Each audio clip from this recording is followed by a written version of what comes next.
Can you hear me? Oh, Yes. yes, I can hear you.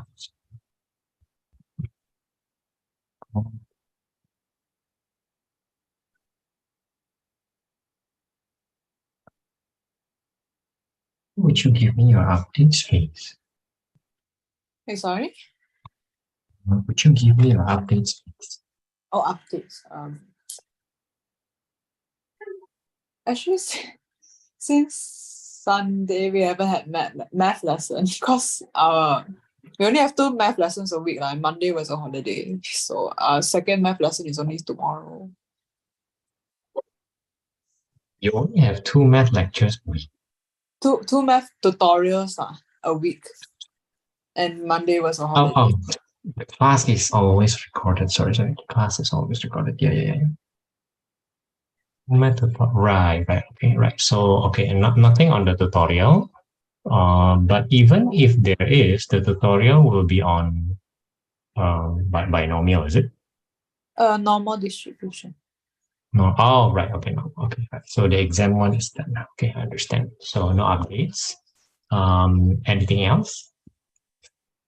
Yeah, no other updates. Right. So you yourself are okay, yeah? Should be, yeah.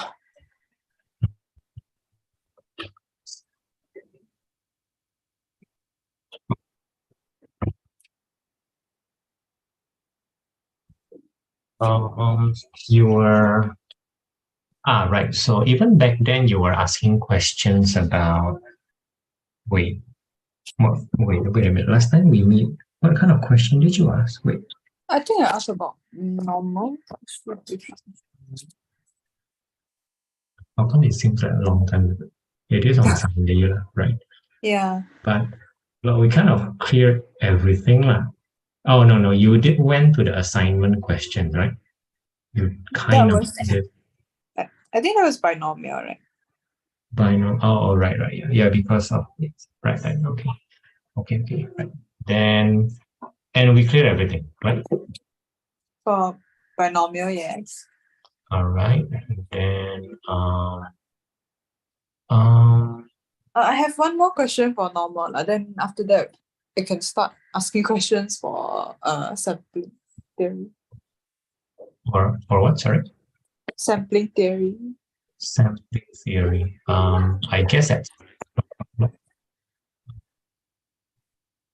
sampling theory.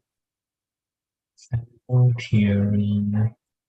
There is there's a separate tutorial for that. Not very concerned with the not very concerned with what. Yep. All right. Now, and today you don't have much questions yet. No additional stuff. It's still the questions from the tutorials that I finished already. Wait. Oh, wait. We haven't finished that, right? Okay, we haven't finished that. Yeah. We did the K. Oh, right. That was the last one. So yeah. The K. Right. Okay, I understand. I guess we'll just finish this just to clear stuff, right? Okay, so are we supposed to be at page 12, last question? Yeah, yes. Right.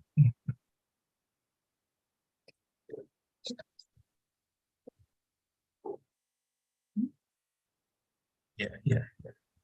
And we were talking, we were talking about it. Wait, this one, we were talking about this, right? Oh, no, we did. No, we kind of finished it already.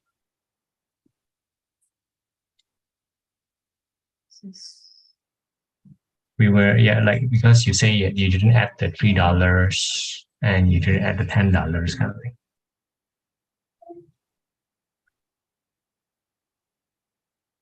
Correct?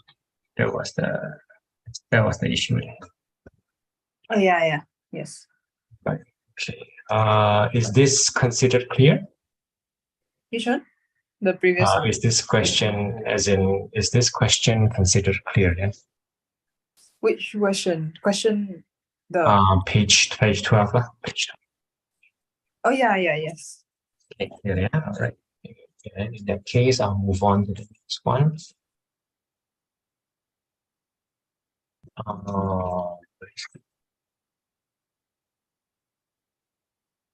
Hold the letter should be is X from one page.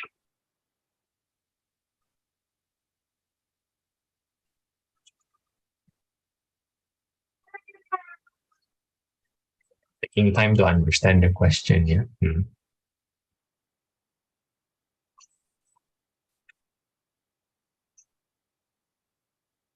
All right. Okay, sure. Okay. Sure. Okay, right. Okay. That seems fine.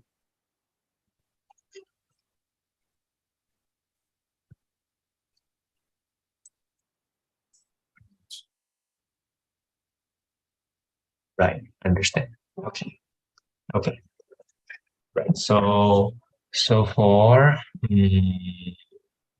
since you have X, finding Y should be easy lah, right? And then the probability. So part one is correct, right? Okay, good. Now, so you might have guessed that part one might matter to part two, lah, right? I tried to use it, but I didn't get the correct answer. Your part one is correct. Yeah, it's correct. Right. So you are saying that you want your X to be less than 11, of course, right? Equal to less than. And you want your Y to be also be less than 11, which is helped by the previous one. So looking good so far. Let me see. But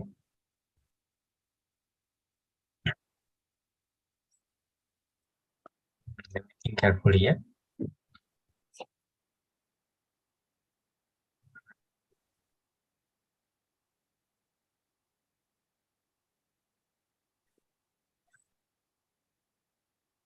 X smaller than 11. Oh no, yeah. That's still a high chance. That is still a high chance.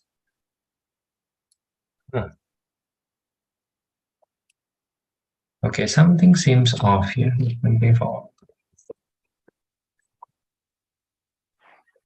Okay, so I'm drawing, right, for X. Oh, Daniel, I can see you now. Daniel, can you hear me? Yep, hello. All right. Yep, hello. I can see you also. Okay, Daniel. The school is per normal, right? IA, yeah. Physics IA. Sure thing. Back then I remember I was asking you a question. Basically, what more do you want, or rather, do you want more? Do you need more? I suppose I was asking that. Anyhow, the conclusion, I guess. The conclusion. Yeah. So the variables were done, right? The conclusion is a little bit lacking, really. Yeah, you say it's wrong. It's wrong. Sorry, what does did she tell you what that means? Let me grab the notes that he gave. Right.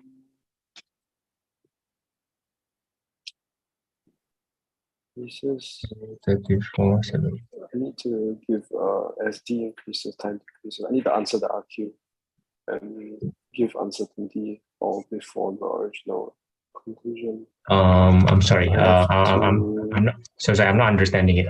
Maybe you show me or share screen to me. Yeah. Maybe, yeah. Sorry, I'm not understanding what you're saying. Let me join from my computer.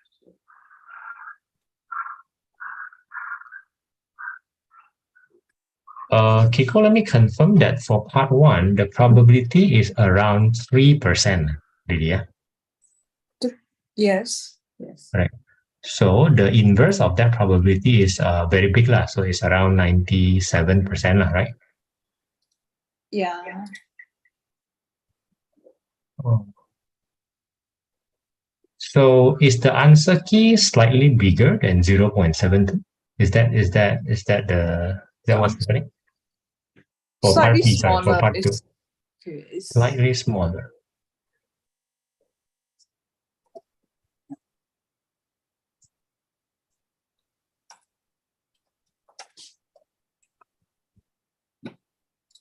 Can I confirm? I was agak-agak, right? Can I confirm that your the probability X smaller than 11 lah? Is it around 80% or less? let me check. Should be slightly less. What's the exact number here? Okay, so I'm reading yours, Daniel. The conclusion. Sorry, is this what your this is your Yeah. teacher's feedback, is it? This is all the stuff he gave me. I'm gonna just.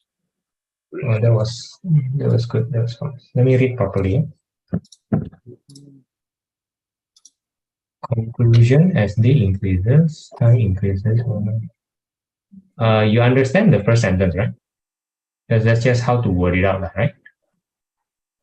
Yeah. Then, like the first sentence is just a summary, as a summary of what we have done, right? Provide equation for linear graphs. That means the first straight lines. You do that also. Give uncertainty, and that is also what you have obtained, right?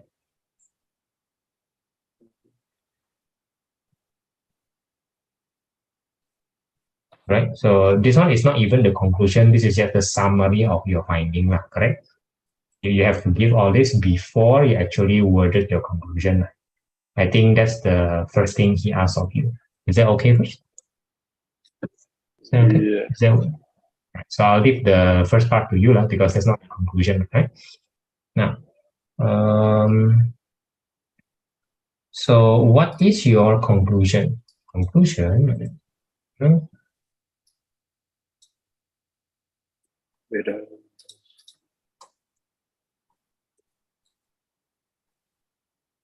Why do you put it there? I'm sorry. Why do you put it before the conclusion? I thought you're supposed to put this at the start of the conclusion. I thought you said Am I put getting it before wrong? the conclusion. I don't know. I thought you said put before the conclusion. Add all this before the original conclusion. I'm just reading from your teacher. I don't know what this means. She's just speaking and I was typing out what he was saying. But before original conclusion could be like over here. Yeah, over there. Over there. Or Yeah, it could be like before the conclusion, like the paragraph. I'll leave it to you to clarify. I'll leave it to you to clarify. Yeah. You gotta clarify that, right? All right. I'm not gonna guess what she means, Yeah. That be okay? Right? Yeah. Before are you okay? Sorry. Oh, there you go. No, you got. Sorry. I see the number. 70. This is very weird. I'm not sure what's going on. Let me think carefully what's going on, people. I'm really not sure right now. I'm really not sure. Okay. I'm not sure. Right. There's such a small difference. I'm not sure at all. Right. So okay, Daniel. Okay, you're typing stuff as well, right? Yeah.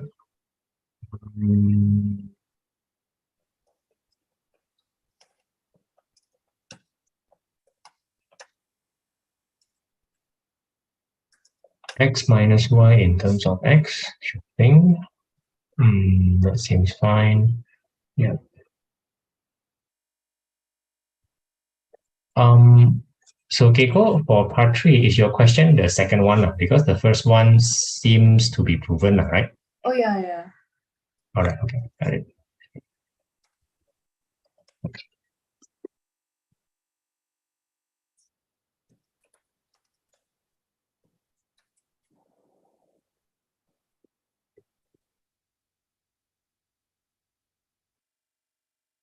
Right, so, yeah.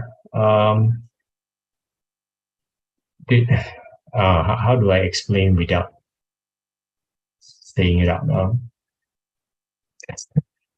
Okay. I'm sorry, I'll just spoil the question. All right, I'm not really sure how to hint this. Remember at the start, I told you that the different variables will always be independent because the syllabus doesn't doesn't try to cover the scenario when they are not independent.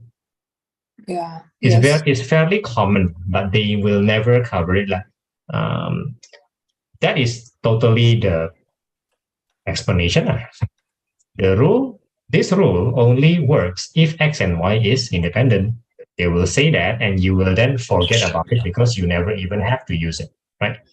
Because it's It- always independent. Yeah. So here, X and Y is it Dependent. independent? They are dependent because Y is a variable of X, so they are dependent, and that's why it doesn't apply. Oh, But okay. they managed to sneak it in. They managed to sneak out and squeeze this so that they can ask this. This is basically an acknowledgement that yeah, most of the Y is independent. Then they sneak this in a genius, in a creative way, I suppose. Right? Oh, Make sense? then does that affect part 2 somehow? Because I did realize that the value of X will affect the value of Y also. But then this like probability of X less than 11 times the other one is for independent, right? Oh, you're right. No, you're right. No, this is conditional probability.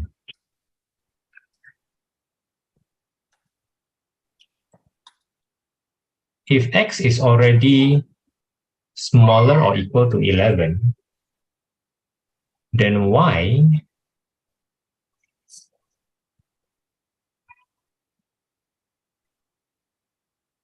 let me think. No, you are probably correct. You're probably correct. Probably correct. So um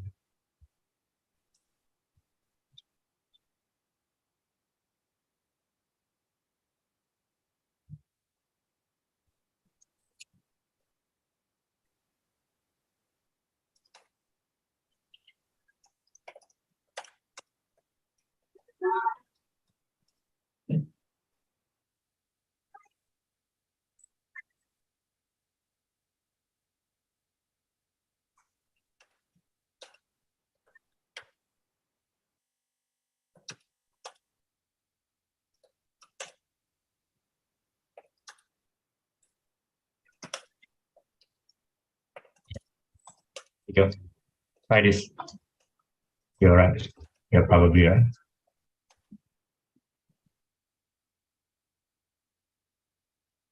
Um, Daniel, since you're typing, can I copy your teacher's feedback so I can read them and try to interpret them? Okay, all right, here. So it's here until the limitation. Am I correct? Yeah. Okay, so let me copy that while you're typing stuff. So thank you. Right, done that. I've done that. Let me put what's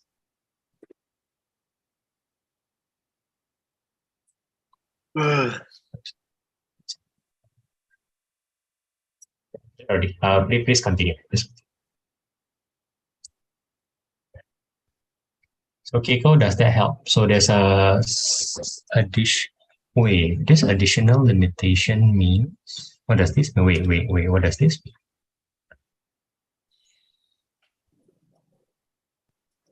Yeah, it is not just smaller than 11 lah, which means you cannot use part one. Ah, really? Yeah. Which means we cannot use part one. Which means we have to do it by ourselves. I guess that's fine.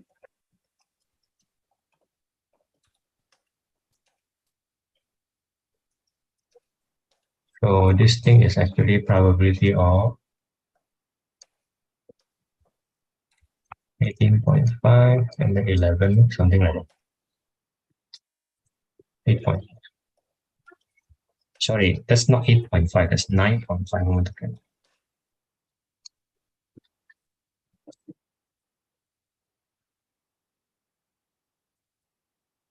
Okay, now it's working. So let me see. The teacher wants explain confidence in route, say fairly confident. Yeah, because you cannot evaluate the confidence. Okay, that's a reasonable tone, fairly confident.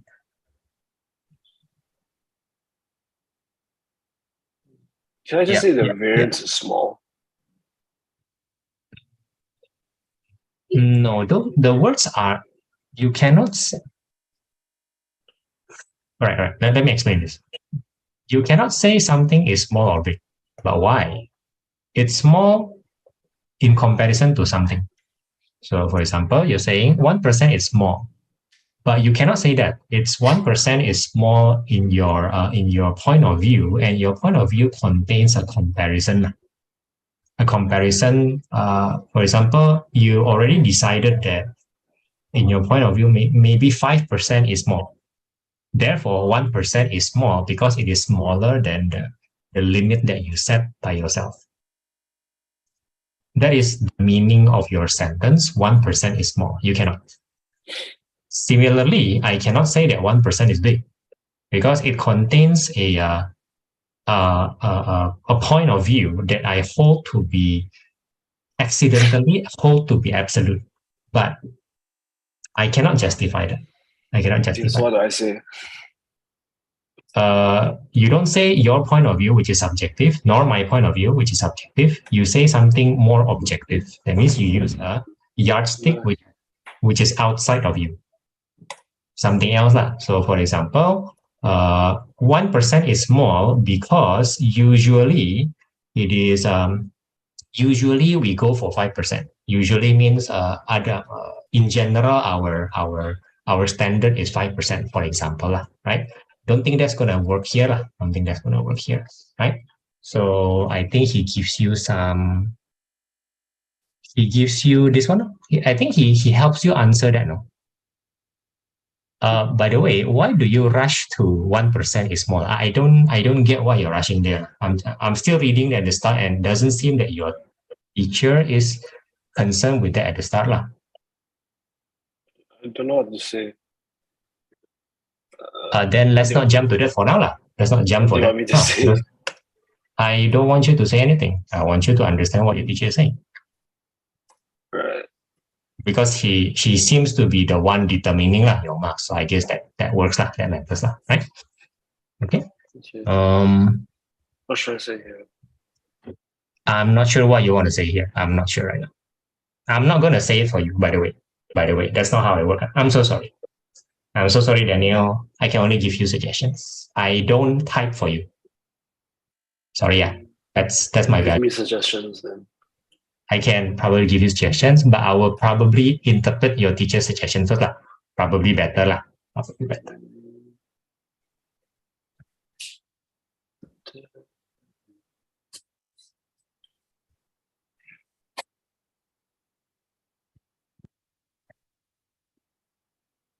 Kiko, does that solve the problem? The 9.5 limit.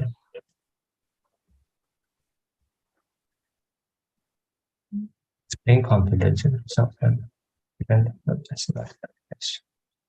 line of this. Does that mean find the coefficient of determining? Oh yeah, okay, right, of course, right. Okay. Show that random errors are not systematic error. What?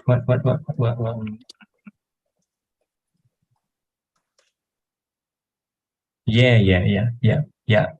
Your teacher did actually answer what you want. Your teacher did. This is my nice. Very nice. Oh, very nice. Oh, your teacher is answering. Let me confirm a few things, Daniel, from your talk with your teacher, right? She or he? Sorry. He. Does he seem? Stop typing this. Does he seem pleased with your result? Basically, the experimental result. Yeah. Yeah, that's what I think also. I did tell you that, hey, your result is good, man. So he does not think that your result is bad or lacking or, has to be repeated in any way, right? Doesn't seem so, right? Yeah. So that's a good thing, That's a good thing. You were pessimistic, but now I think you can afford to be optimistic. His comments, correct me if I'm wrong again, his comment seems to be on, okay, how will you close your essay nicely? Because this is conclusion already. That means he doesn't even think that the other part is lacking. Not just the experimental part. Everything else is not lacking anymore. Just how to close. Yeah. That's what. Double positive. Yeah. That's what what? I know. Right. That's double positive, Double Okay. positive. Very, very good. Very, very good. Sure. Very nice. Very nice. Very nice. Let me confirm a few more things. Yeah, he does not ask you to do a lot of others. No, definitely not. Definitely not. Okay, what's your understanding about systematic and random errors?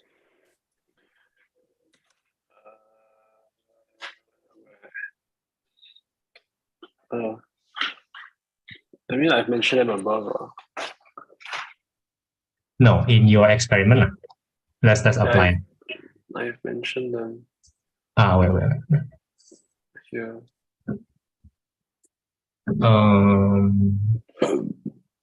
Sorry. If the wind is directional, then I guess it is systematic. Yes, and the floor is also, yeah, I would agree. And I would agree that the human reaction is random. I like that. Anything else? It's just 3. But it does seem to be. It does seem to be.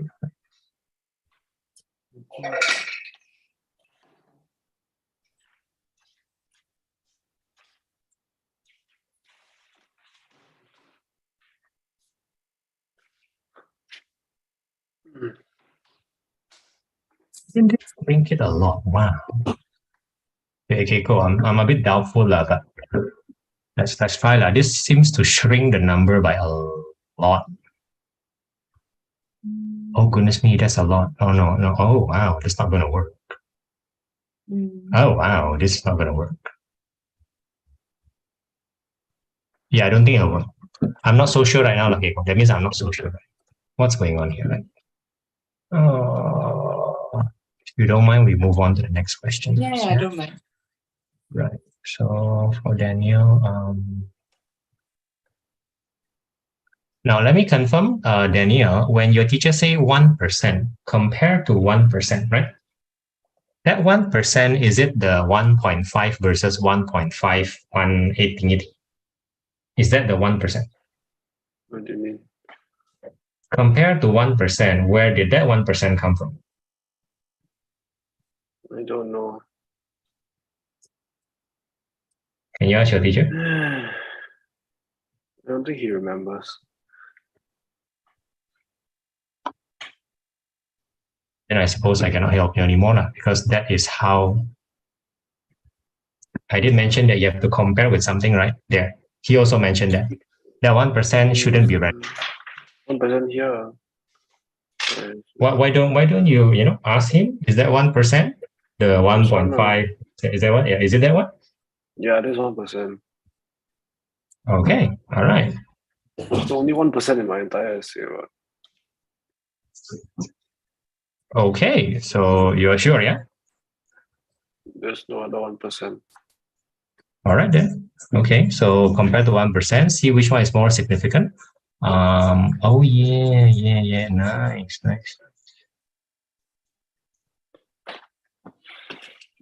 Okay, so basically what he's saying is this. Average, right? Average the uncertainty, right? So the average represents random error, right? We just follow that lah. If that number is bigger than 1%, then random error is something. Yeah, then wait. I'm sorry. Well, I have to be very clear.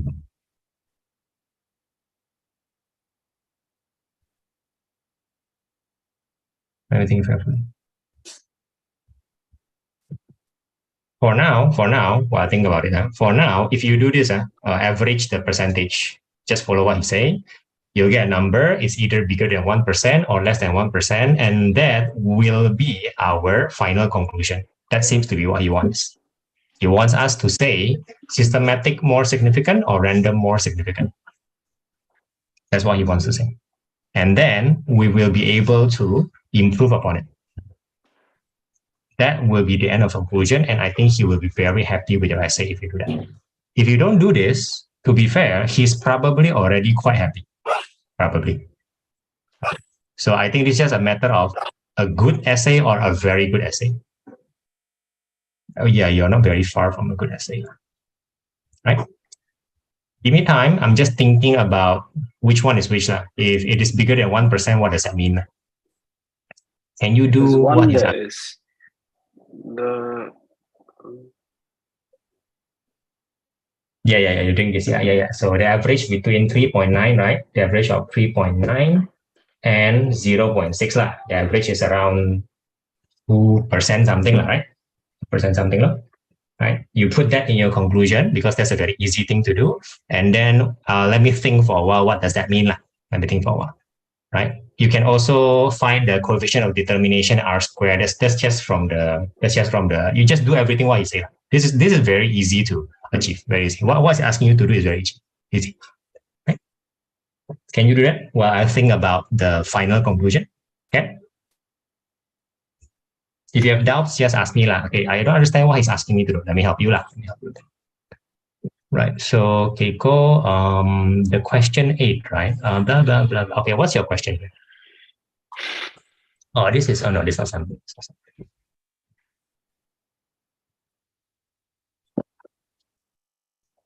In page 14, what is your question?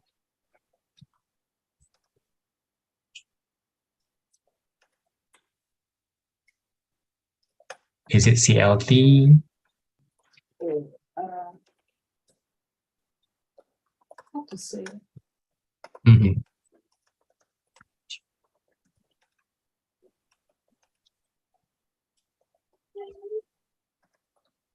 Oh, this is an important question. Oh, this is an important question. I guess I don't really know how to address the. So the first part is okay. The first part is yeah. Until the CLT lah, right? Until the CLT done, right? Yes. Okay, all right. Because the answer should be no need lah. Because CLT only if the population distribution is not normal, then we have to think about it, right? Yeah. Okay. Right. So yeah. This is good. This is important. This is important. The probability that the X bar is within blah blah blah is at least 95, right? Within 0.1. That is your. There is nothing different here. That's what I'm trying to say. This is totally what is happening in other questions. This question is just slightly different because they never told you the sample size. Let me revise the important concept here. Remember what I told you? When the sample size grows, your sample becomes more definite. Remember? Definite as more certain, right? Because we're always talking about whether the population change or not through the sample, right? That's what we're talking about, right? so Population like mean more stable like more because the sample has a distribution, right? The deviation is 2 in this case, right? So if the sample is 9.5 in mean, and the population is supposed to be 9.4, we may subjectively think that's very close until the sample size grow very big. For example, your sample size is 10,000. Then suddenly 9.4 and 9.5 actually means that actually is confirming that the population did change. Okay. 9.4 supposed population, the sample is 9.5. I'm putting something very close. If my sample size is 10,000, it is very certain that population has shifted, even though this seems close. And even though, therefore, the shift is close. But 9.5 is a given certainty because the sample becomes very, very certain, something like that. But if the n is a small number, like for example, n equals to 50, then even though the sample is 9.5, but the uncertainty is not there. It's a little bit blurred. Mm-hmm. And your original 9.4 is, around here, let's say down here, 9.5. And this is your 9.5. So then we will say, is this 9.4 close enough to 9.5 or far? If the 9.4 is far, that means this part If the 9.4 is far, this part is smaller. If this part is small, then it seems more certain that 9.4 is far from 9.5, and therefore there is a change. Am I making any sense? Yes. But if this part is big, then it becomes less certain that 9.4 has changed. I don't want to say that it changed, basically. So I am certain that it has changed, or I cannot say that it has changed. That is always the conclusion, right, from the hypothesis testing. So back to this question. This question is saying that the x bar, here's your x bar of the sample, right? X bar sample is within 0.1% of the population mean. So basically what he's saying is,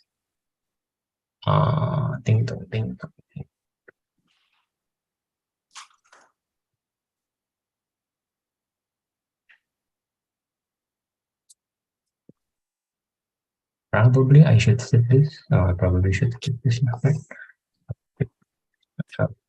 Never. So the population mu is not known, but it doesn't matter, right? Then x bar will be here, x bar both here. So I'm giving this a number just to give you an idea, okay, Ken?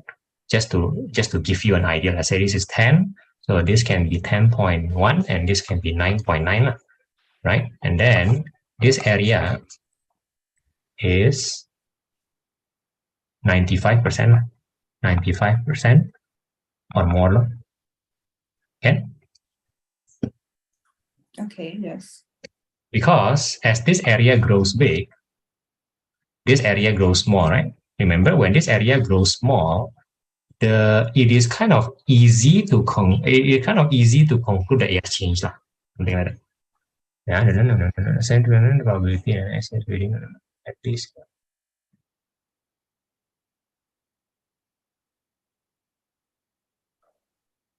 Am I making it complicated?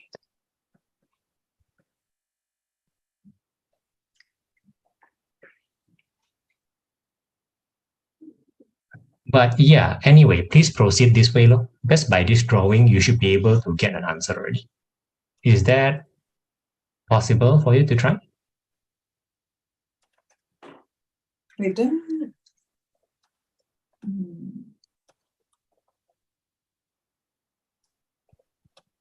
How do we use the standard deviation? Like there's the sigma equals to 2 there. Yeah. We need this one because the sigma of the population you use as the sigma of the sample. Wait, isn't it in other questions before this that they either give you the sigma because you need the sigma? You need the sigma to use here, right? To use here, you need the sigma. Oh, okay. Wait, I thought. Right. Oh, I was thinking like it would like affect the plus minus 0.1 somehow. Okay, never mind. No. That was just my example. Yeah, I mean, yeah.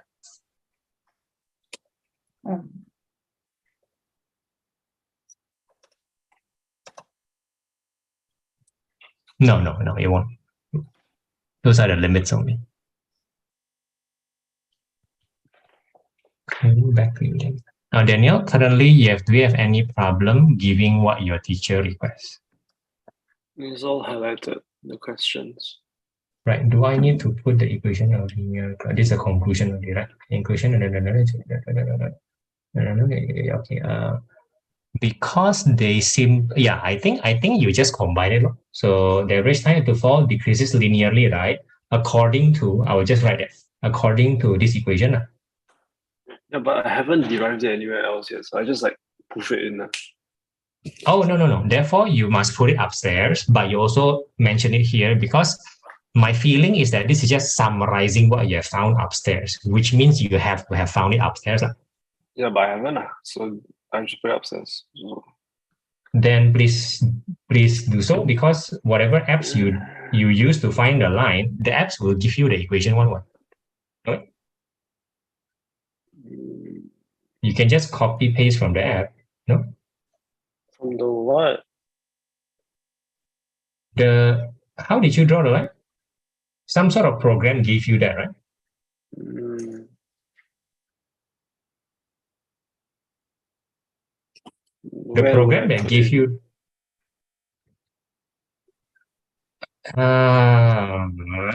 yeah, here, no, here, because this is the Yeah. first time you talk about the fact that there's a line. So you just put it here, lah.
Oh, there's a formula, right, that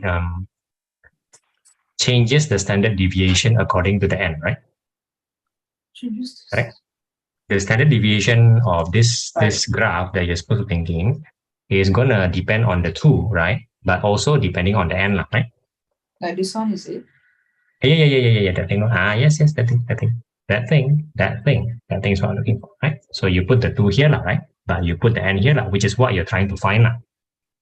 Oh yeah. That means you don't have the standard deviation of this graph, but it's gonna be affected by the n. And as per usual, if you don't have the standard deviation, you will be using the z world, right? Using z world, something like that. Am I making any sense, right? Yeah. Right. Okay. Right.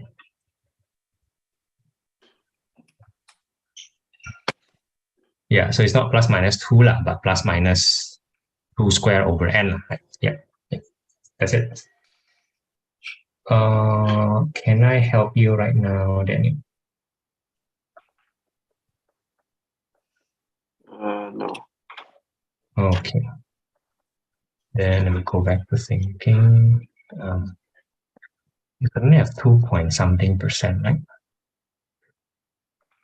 That is the representation of the random error.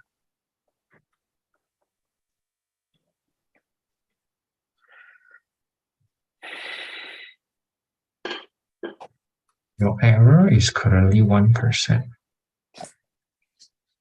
However,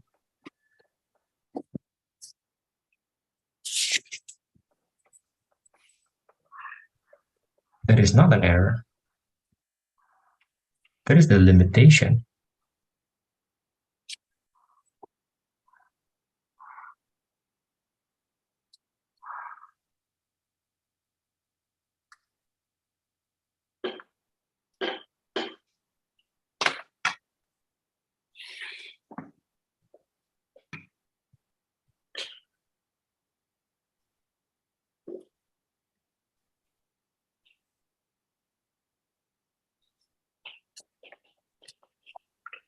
Oh, goodness me. No, you cannot. Oh, wow, no. What? No.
going to draw something different. Yeah? Okay, go ahead.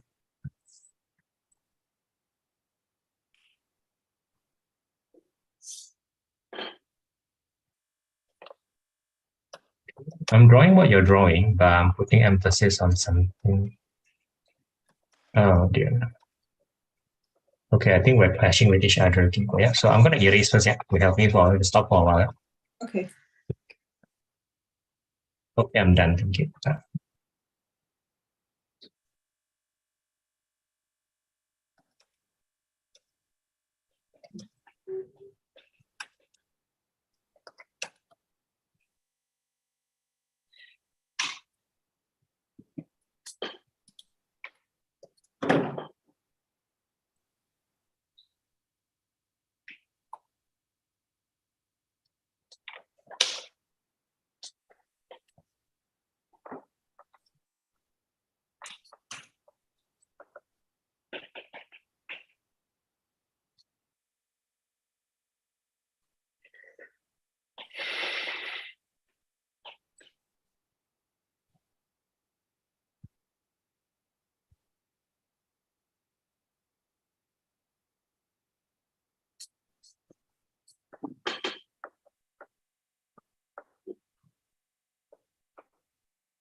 Okay, so okay, go find this value first.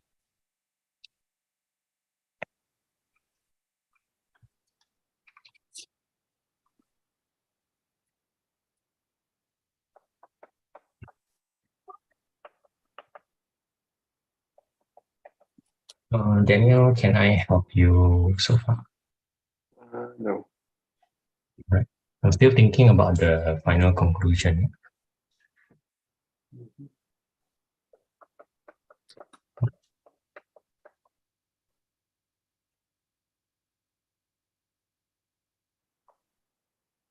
In your experiment, the height of the domino is fixed, right? And so you don't plan to change that. As a result, the 1% makes sense. The 1% is a thematic error.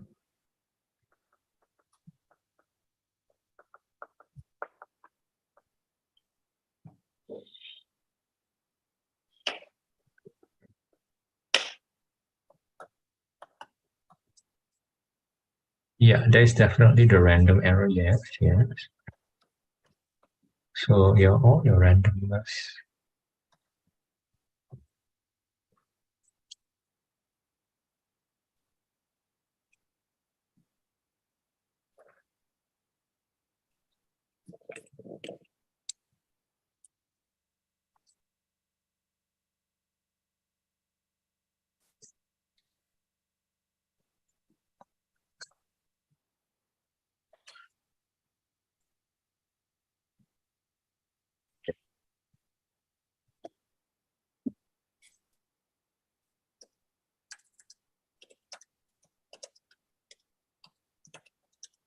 Alright, let me confirm.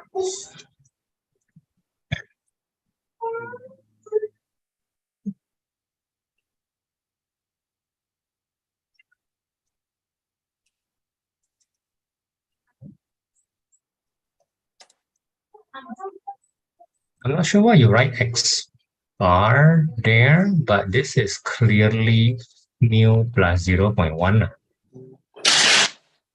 Right. Oh yeah, my bad. I'm not sure why there's an X bar there, but you're talking about this guy, right? Right? Yeah. Yellow, right? Okay. Right. And that should settle things.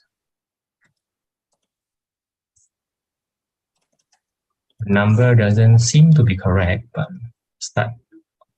we'll do that somewhere. Yeah.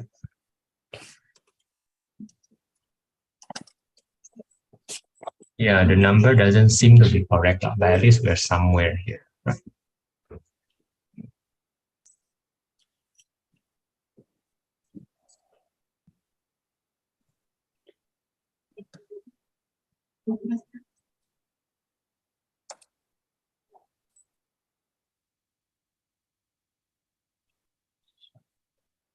Mm.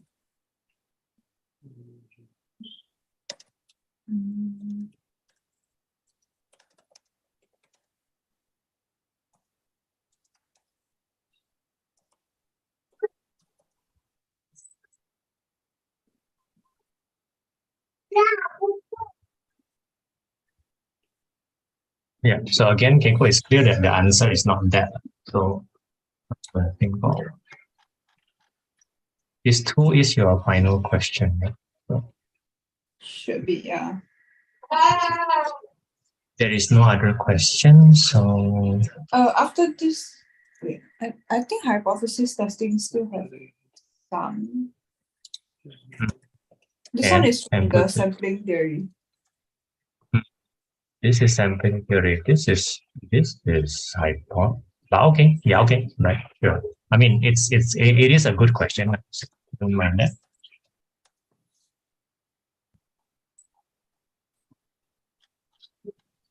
Daniel, can I help you so far? All right. Yeah. The equation. Right. Equations in. Yep. Very nice. And then you just list down the uncertainties also, right? Because that's what we want.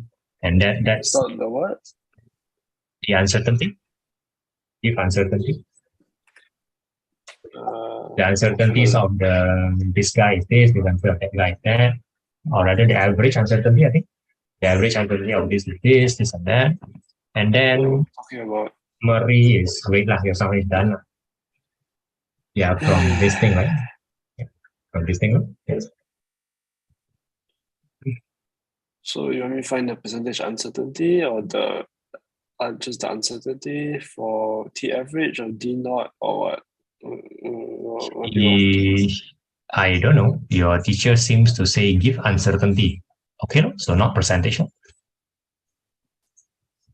I mean, if you don't know, I'll just give both. I mean, just write both.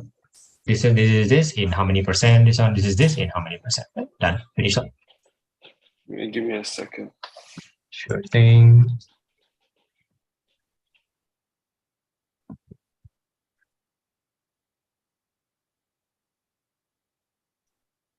Sure thing.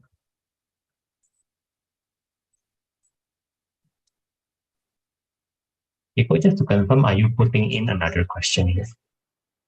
No. All right.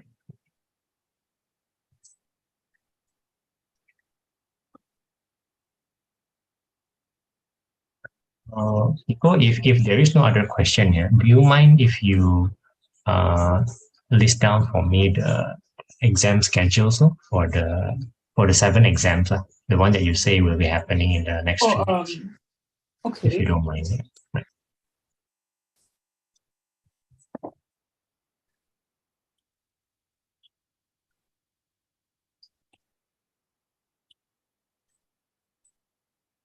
Percent.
Hello, you hear me? Yes, Daniel. Yes, Daniel. All right. Yes. I'll Yeah. stay here. So you say uncertainty, right? Just to like double confirm. Yes, The yes. uncertainty of the equation or uncertainty of D. What uncertainties are you talking about? Because Or it seems that your teacher, anyway, there is no uncertainty of the line. To be fair, there's just uncertainty of the. Actually, at this point, because your teacher did ask for the, do the uncertainty for the T and do the uncertainty for the D, right? The teacher did ask you to do that, and you did that, and he seems to be very happy, right? Following that, I think we'll just be listing down that what he asked you to do, because he doesn't complain. He seems to be happy about it, and he just, to me, it seems that he just wanted you to summarize all that before talking about the conclusions. That means nothing new. So what you did above, just put it down here. I hope that makes some sense. I think that's how I would think.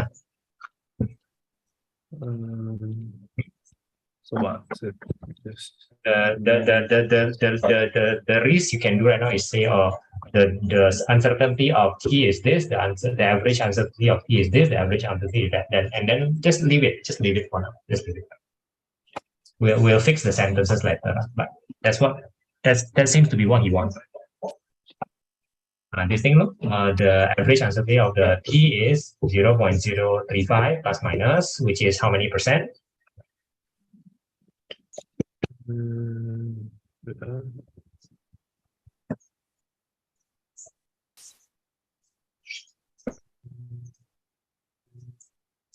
Reading off first. Yes. Thing, and then 0.067%.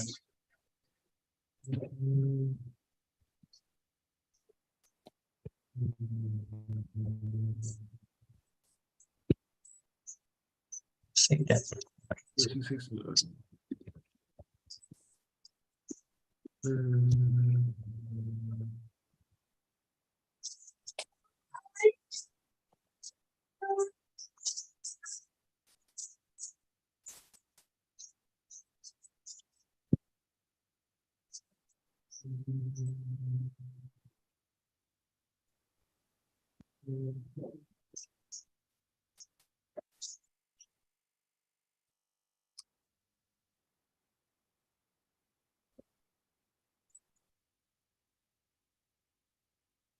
Oh wow. Oh wow. Oh wow. Oh, I get it. Okay. I think we got something. Show me your two equations. Show me, okay, I'm gonna type your two equations, right? Type two equations. Would you go down, please? I need to see your two equations. Minus 0.8 minus 0.48x plus 1.61, right? That's your first line. And then your second line is y equals to 1.72 x minus 1.69. Okay, got it. Thank you.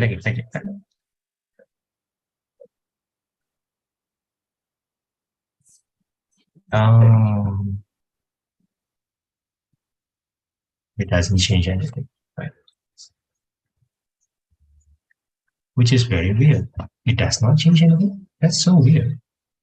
Can I see your line again? Do you mind? Can I see your two lines again? Can you zoom in on the supposed point of intersection?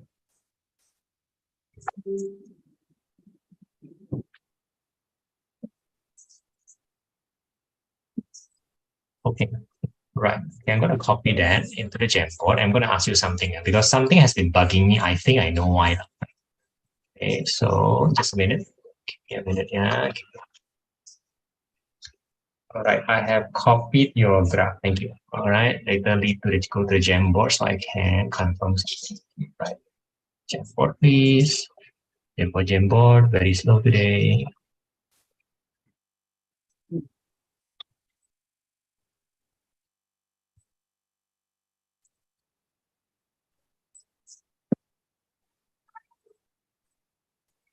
Which one? Just a minute. For Daniel Jamboard. Sorry, I have lost Daniel Physics 2. Okay, shall we do that? Daniel Physics 2. Alright. think page 9. And then I'll give you the decimal sign.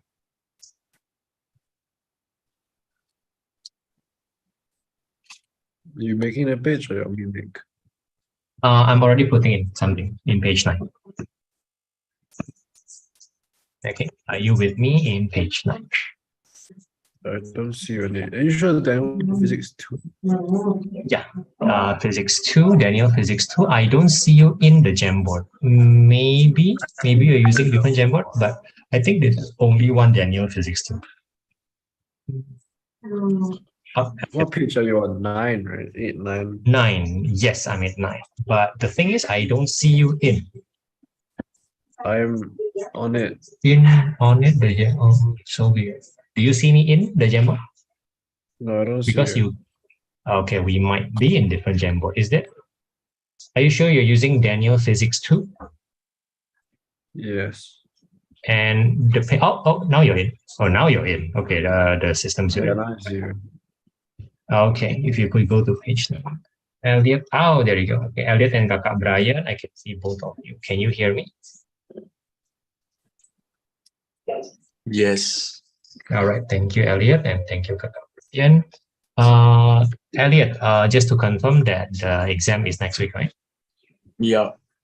You should know what you want to be practicing today. Yes. Then I'll ask you to be with Kakak Brian first, and then I think I'll join you guys later. All right? Breakout room. Kakak Brian. Okay. So just to confirm, you are Krishna, right? So here's my question, Daniel. Okay. The red one is the best fit line, right? I think this red one in the middle, right? That's the best fit line, right? Best fit. Yeah. And then this red one is also the best fit, correct? Represented here and here. Now, you did use the 1.5 as one of the data point for the best fit line on the left and the best fit line on the right. Okay, naturally, because 1.5 is one of the data point.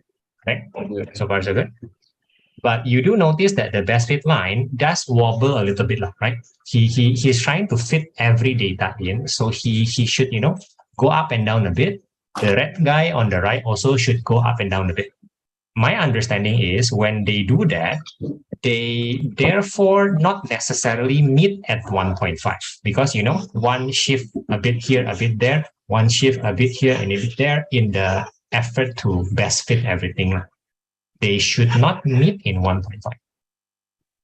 But when I plot your graph both to make it very clear, okay, they still meet exactly at 1.5. No, I'm using the data points given.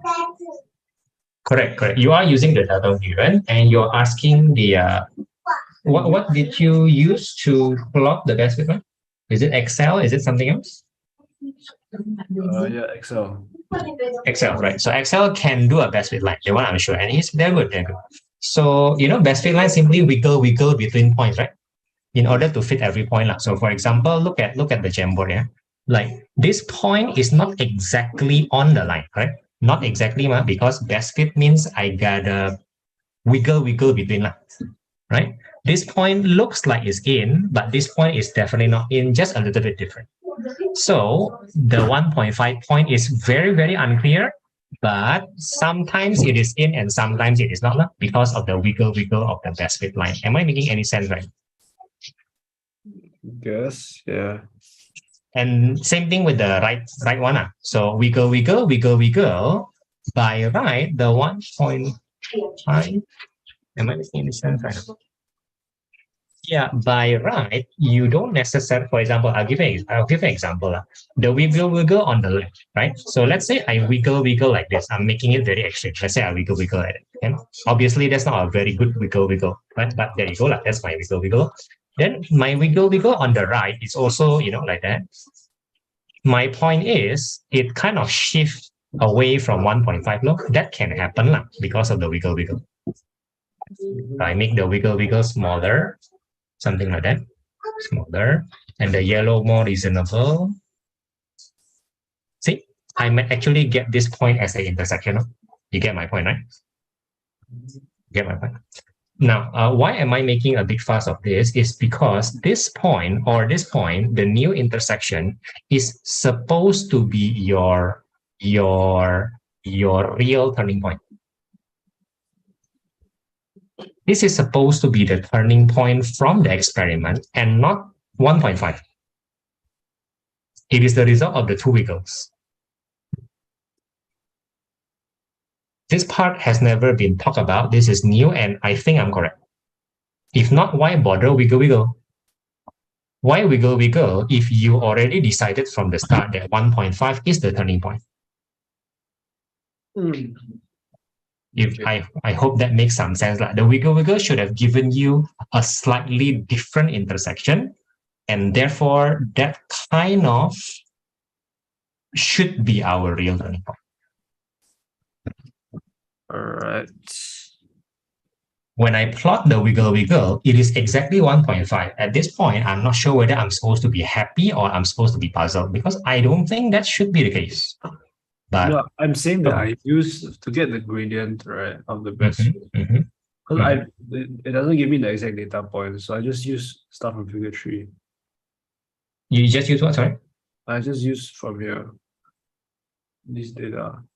Which is totally fine, right? Totally experimental data, totally what you're supposed to do, right? Totally lah. You're supposed to use this, correct? Yeah, but and therefore these are close. I don't think they're exactly the same as the best fit. Precisely, best fit tries to fit through everything. What? Yeah, but how am I supposed to find every single data point on the best fit? No, you're not. No, you're not supposed to. First of all, the Excel does that for you.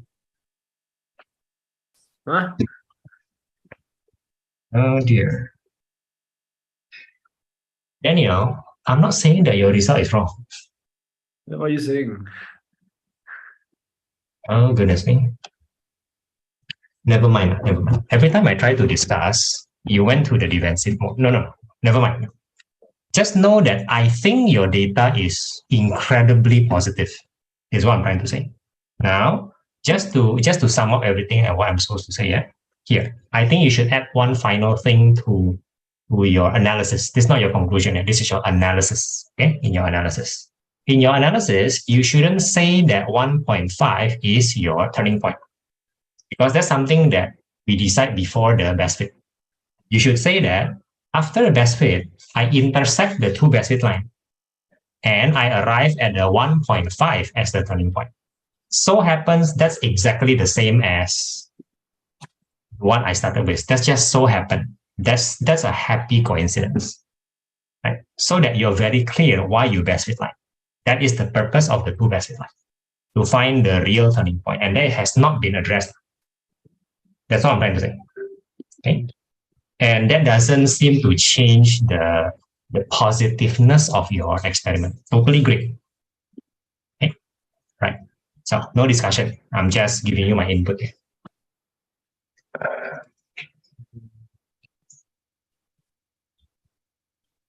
Right.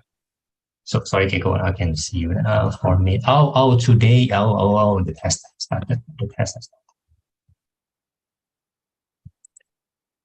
So Thursday, right? Thursday. Right. So this is Thursday. This is Thursday. And the test before that is bio, which is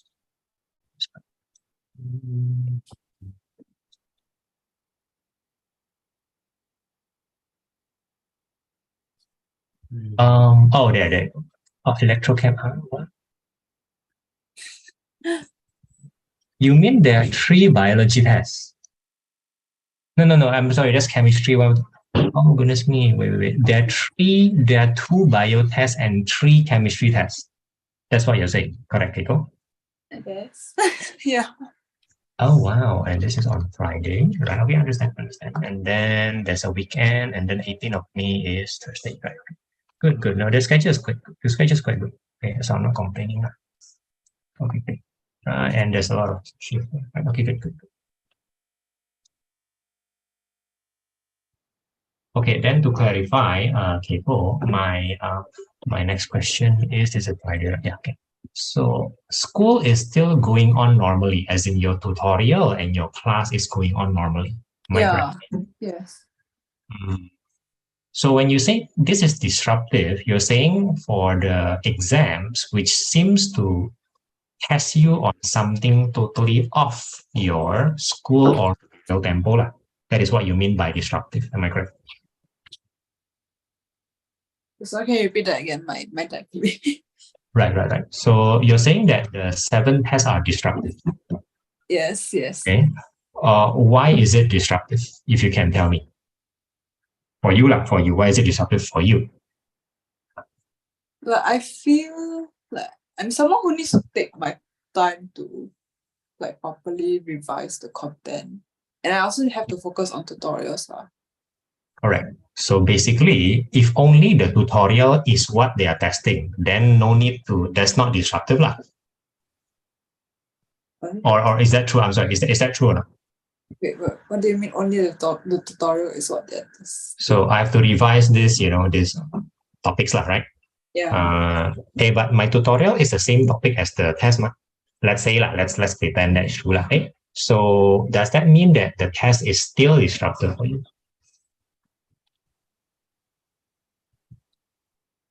I mean, at the point of the test, right, we've already moved on to like other topics. Correct. That's correct. And therefore, it is automatically disruptive. Yeah. Because obviously, you have to study more. That's basically what it means, right? What is this, man? I have to study this and then I have to study that. I mean, that's what happened every exam, right? Yeah, and it's done like last minute, no choice. Because they also release the topics quite late. Correct. Which is everything is just adding on to the disruptiveness. Yeah. The exam is like really like an afterthought. What's going on here? What's the purpose of this exam? Whereas for the mid-year, you can accept the purpose of the exam and even probably look forward to something like that. But this test is like out of nowhere. Yeah, I guess. Right. So is there any other factor of disruptiveness? For example, the topic of the 7 tests here is not the topic of the MYE, because back then you say you're not very sure of the topics of the MYE. I think mid-year, I think I said this before, mid-year they test everything. Oh my goodness, man. That's the worst thing ever, right? You did say that. I still cannot believe that. There's no confirmation though, correct? There is no confirmation of that. There's there is a confirmation, but like I know my bio department head is like saying, oh, he wants to test like the full thing, but there's no like official announcement. Math, wait, let me check. I think they just released the announcement earlier today. Right. Maybe. Let's focus on math.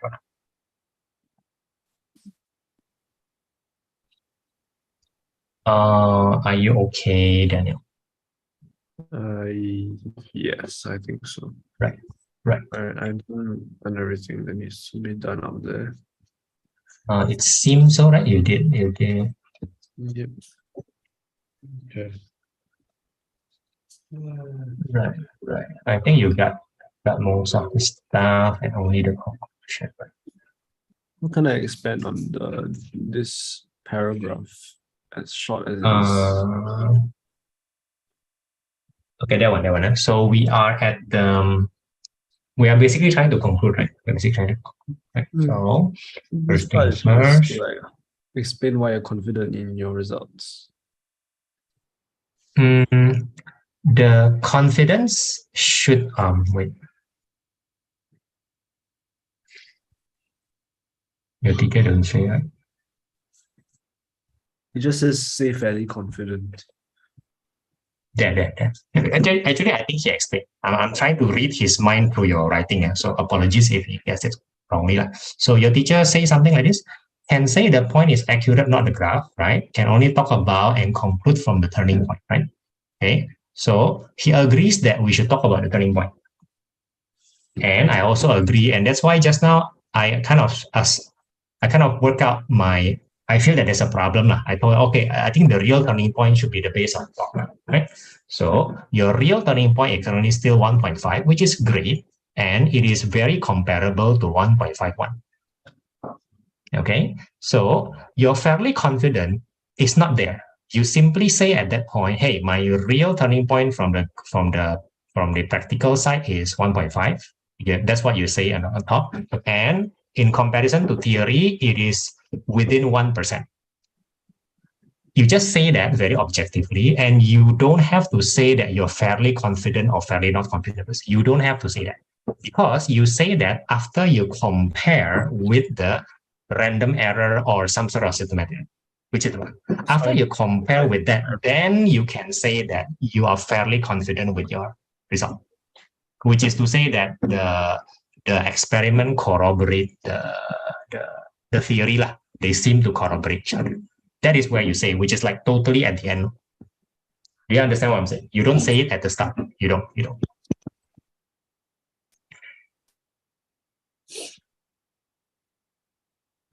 So I have to calculate the random error. Ours, right? Why are you? Is it here? Where do I put the random error?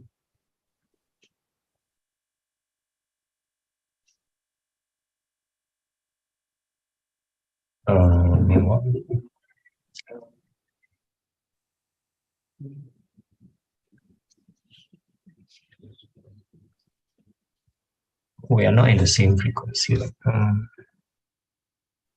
I don't.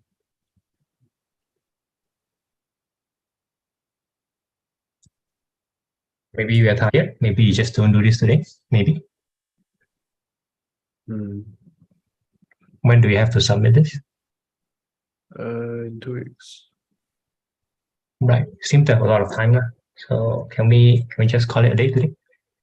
I've been putting my best lah. I just doesn't seem to get through lah, right? So, right. Okay. We'll just stop here for today. And maybe Sunday we can talk more, right? Because I think you're in no danger and you're in a very good position anyway. Like seriously, man. I'm sorry if you want to rush it and finish it today. I can't help you today. Okay. Right. Yeah. Okay. I'll see you on Sunday then. Okay. Bye-bye. Bye-bye. Oh, it is published. It is published. Oh, my goodness, it's almost everything. Paper 2 comes first. Paper 2 comes first. Paper 2 is the probability and statistics, which is not 100 marks lah, which is very weird. Yeah, 70. Because in the origin in the A-level paper, the pure math will be 40 marks, and currently you're supposed to have finished everything. So they take out a little bit of the pure math. It's not 40 but 30, and then the statistics is supposed to be 60 marks, and he take out 20 marks because you're not supposed to do hypothesis testing here or even sampling, correct? Yeah. So no sampling, no hypothesis testing, and no regression. No? Yes. Whereas your tutorial will reach regression. Yeah. Your tutorial already reached normal, right? Okay. This is the announcement for math and maybe bio. You're assuming that bio is everything. No announcement or clarity yet for chem. No, I wrote everything also. Where can we? Ash. My head. And I think literature is also everything. Basically, the full paper.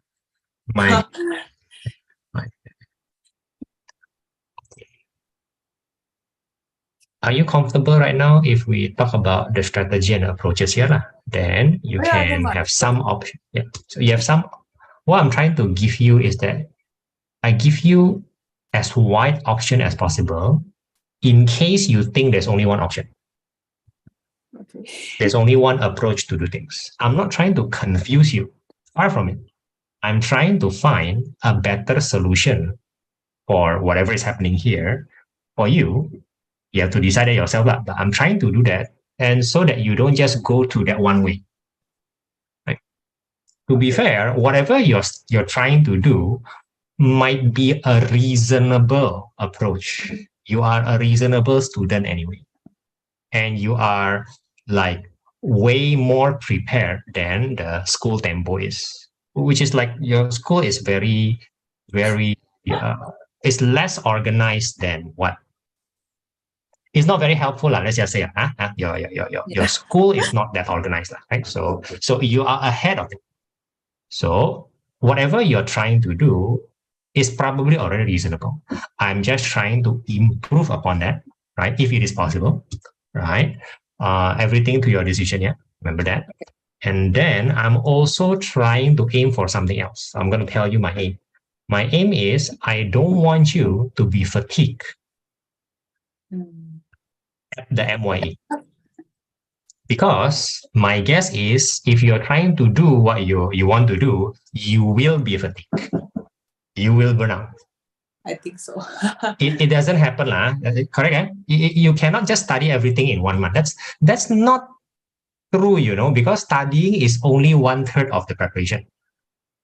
If you just, I don't think you're thinking like that, but some students actually think I just have to revise everything and then I'm ready for the MYE. That's just total nonsense. It's really not true, if you revise, and the revision might be only revision lecture notes somewhat. That's crazy, man. That's just 1/4 of the preparation. Then what happened to your revision of tutorial? And then what happened to your revision assignment, which is the true level? And then what happened to your exam simulation? Exam simulation should be your final, your yardstick to say whether you're ready or not. Most students never reach there one. Let me clarify that for you.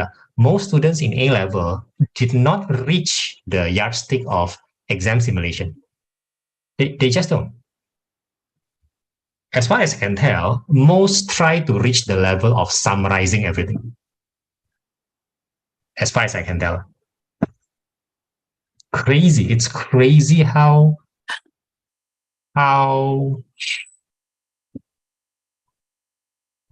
short, what do you call it? Shortcoming. It's crazy how inadequate that is. It's crazy. But that's how they prepare. That's how they prepare. When I say most, I mean maybe 50%. That's quite a lot, considering, So what I'm guessing is you are trying to exam simulate everything. That's what I'm guessing. Correct or not? Correct? Yes. Now, think about this for a while. Think about this. Let's just confirm that that's kind of impossible. You probably already have that feeling anyway, but let's just put it into words and see whether that's truly impossible or actually maybe it's possible, right? So you have 1 month for preparation. Okay, let's say plus the 3 weeks. Let's just say you have 7 weeks of preparation for MYE. Can I add 8 weeks maybe with whatever the MYE have 1 week? So you have 8 weeks to prepare for 1, 2, 3, 4, 5 subjects, correct? No, 4, because GP not included, right? 4. So 8 weeks for 4, that means 1 subject 2 weeks. That's like the most time you have already, right? We're starting from today. Let's say starting from today. Okay, I'm going to pretend that, your school doesn't matter too much, doesn't matter too much. Your exam doesn't matter too much. I'm considering it very positively. What you do for exam will totally benefit your MYE. What you do in school will totally benefit. So that's part of your preparation. That's a very generous assumption, but since the topic is everything, I guess that works. Okay? That's my assumption. So you have 2 weeks for every subject. And that's the best assumption I can give you right now. Right? So far, so good. Is that okay? Okay, my initial plan was to Tell me. start like proper revision after the literature test. Literature test is 18 May, which is 3 weeks to 2 weeks from now. Okay, then. Okay. Yeah, 2 weeks from now. And then right, from then until 26 May, it will be just GP. Correct. Just whack the GP, right? Okay, sure. Okay, makes sense. Then after that, I'm not sure because I did try to come up with a timetable, but then I realized I will burn out very quickly. Correct. Which is what I'm trying to prevent. Really, I'm trying to prevent that. Because the syllabus of the exam doesn't make sense. But I'm giving the syllabus the benefit of a doubt, and I'm giving you the benefit. I'm assuming that everybody is super good, right? Right? So within your original plan, when did you think you will exam simulate? Do you know what exam simulate means? Sorry, you I should do prelim paper, is it? in proper reading, right? Reading, and then do within the time limit, and then you have to mark, and then you have to learn from it. And then how many times do you do that until you're reasonably certain you'll get your goal? Which we haven't defined, by the way. We haven't defined your goal, by the way. Okay, so at this point, let's pretend the exam syllabus make a lot of sense. Can you give me a goal in terms of percent? No grades at all. Percent, please. If your goal is everything 50%, you won't burn out. You'll be great, man. 50% is totally achievable. So I'm just asking your goal. What's the goal? Give me your percentage goal for GP, everything. Just everything. Just tell me. Okay, for NYE, yeah. Okay, I haven't actually typed that out. Oh, yeah. Please do. GP. Percent, yeah, 8%.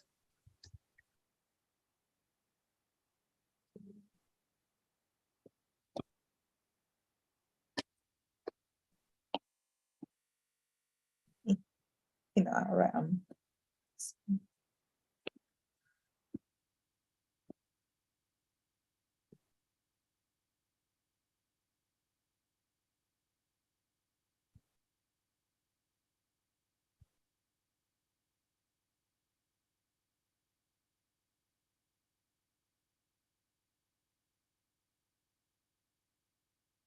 Yeah, but put it in percent, please. I need a percent. Right. You need a percent. Yeah. The grades are fine, but percent.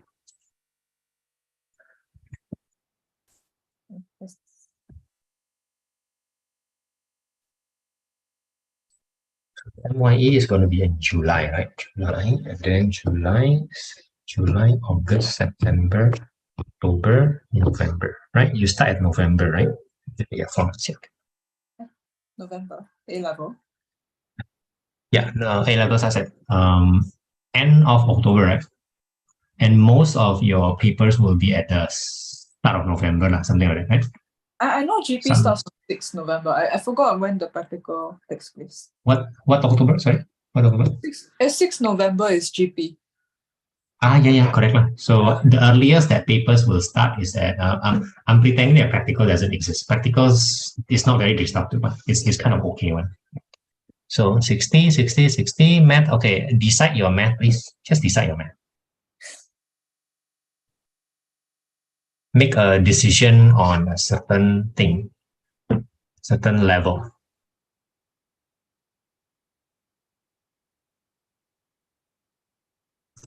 I'm surprised that your bio is 60%. I'm surprised. I thought you'll say a bit. Bio is my best subject. So why 60%?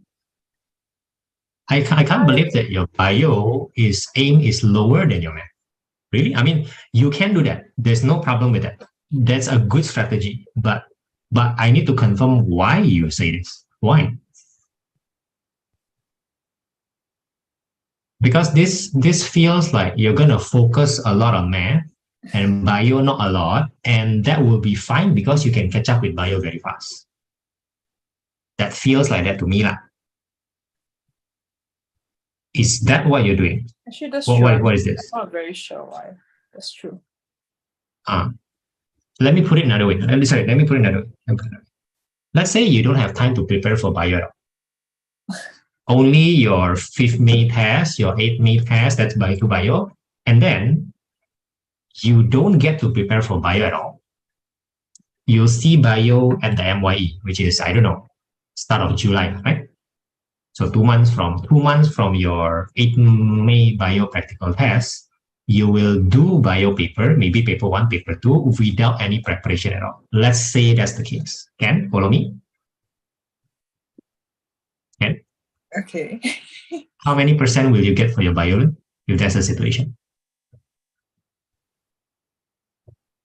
Okay, can you repeat that again? You don't get to prepare for your bio MYE at all. Finish.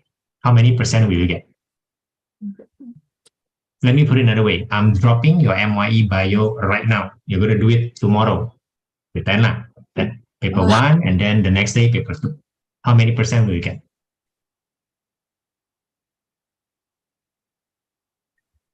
To be able to tell for I don't even know bio. the weightage of the subjects that I don't even know the weightage of the topics I haven't properly studied. Probably C or D lah. And how many percent is C? C is 55.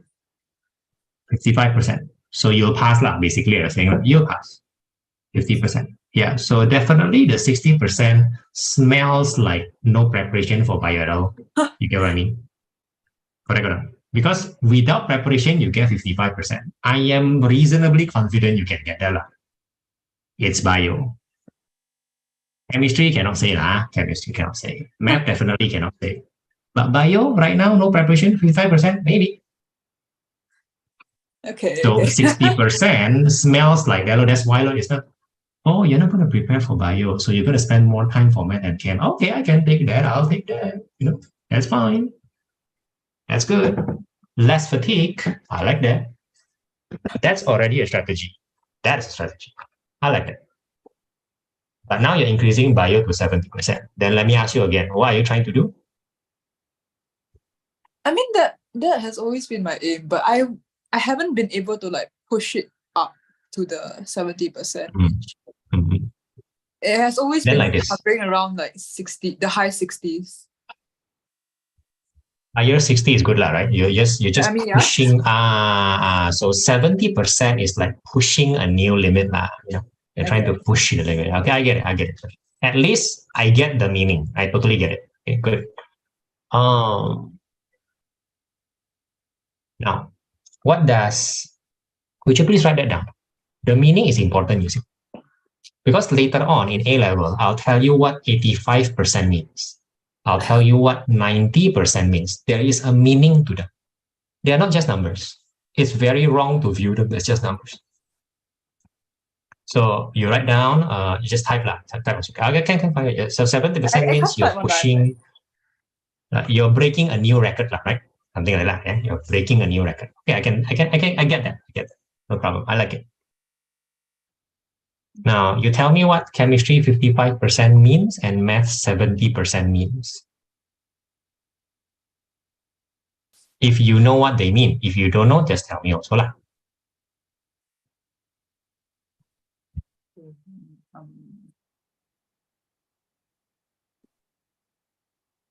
I mean, like Nanyang does have a reputation of having hard chemistry papers, and personally I feel that the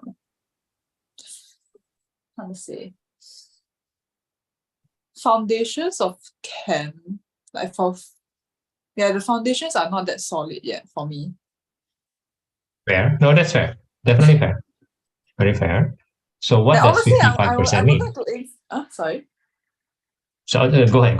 No, I know. You want to aim higher. I'm not asking you to aim higher. What does 55% mean? That's my question. Why 55? Why? If there's a feeling behind it, you can tell me why. I mean that will be better than like the D's that I've been getting for chem. So let me put it another way. Chemistry, you don't want to just barely pass. Yeah, but I feel like this would be quite reasonable also. Correct. 55% is not just barely pass. I mean, it is also an improvement. That's what you're saying. I am trying to improve. But more than that, I don't want my chemistry to just barely pass. I want it to be better than barely pass. That seems to be what you're saying.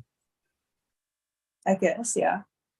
All right. So it does summarize it when you write down. Good. Okay, I can understand the feeling.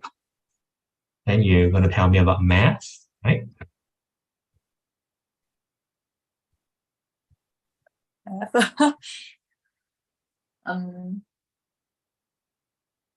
Okay, this one is a bit weird because Mhm. I've been failing every single lecture test, like even in J1 also. So this feels more like a redemption.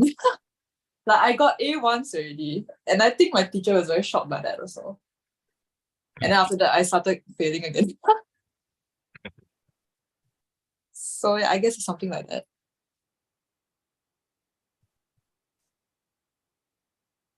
You want math much more than chem, isn't it?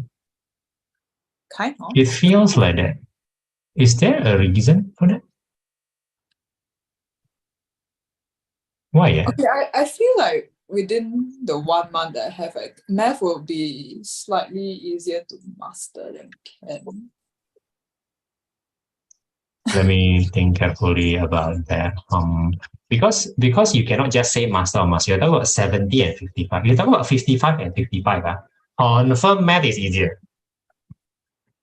You're almost there already at 55. That's the reason. I don't know about your chem. Probably not very far though. Probably. But this is 70. But this is 70. Yeah. So it requires some effort. No. I'm not doubting you. Let me put it this way. No, I Okay. understand. So lit 60, right? Math 70, bio 70, chem 55. Let's just say that that's our goal right now. Then I'll rank the effort for you, right? The effort, probably the effort is a lot. Number one, in terms of quantity of effort, means that's your highest priority. Feels that you want that, feels that you're prioritizing math. If that's the case, then I understand what 70% means. It means you're prioritizing it and you're going to give it a lot of your resources. Because this is not going to be equal resource one. Definitely not one. Come on. Math 70 and bio 70. It's like bio, you just spend 1/3 of the math time at most. That's at most. Correct or not? That's true. So like that. So math is like, let's say math is 40% of your time in resources. Right? Bio is just around 15% of your resources right now. Right? So I'm talking about resources right now, yeah. 40%. This one is 15%. Chem is a bit humble, so I'll say 20%, a bit similar to bio. Does that make sense? You spend slightly more effort in chemistry than bio. Your bio gets 70, your chemistry gets 55. Make sense? Huh? Am I guessing it right? See, makes sense, right? Around there. Then 16, what am I left with? 25%. There you go. You still have 25% for lit for 60%. Does that make sense? For the 1 month, I'm talking about the 1 month. You're giving more to lit, kind of, than bio or chem, but of course, you're giving a lot more for math. If you don't like that, I'll adjust the effort. This is only for 1 month. This is not a lot of fun. Definitely. Like seriously, no. Seriously, not a lot of time. Like 40% for 1 month is not even 2 weeks. It's not even 2 weeks. And to exam simulate math, each math paper is 3 hours. So in your case, 100 marks and 70 marks. That's 3 hours and 2.5 hours. Not helping. One simulation is 1 day and you're gone. At that point, you're gone, your brain is already. Burn out already. For 1 day. You have to rest already. That's already very crazy. So 40% for math is not, I'm not joking. Now, again, regarding the percentage effort, looking at your goals and your percentage effort, does this feel about right? Maybe, maybe a bit more for chem. I'm quite motivated lit for chem 20. also, but No, you are. Lit 20. But I'm not sure what I can achieve for chem, I think. So lit 20. Maybe. Lit 20, I'm going to take it for chem. Chem 25.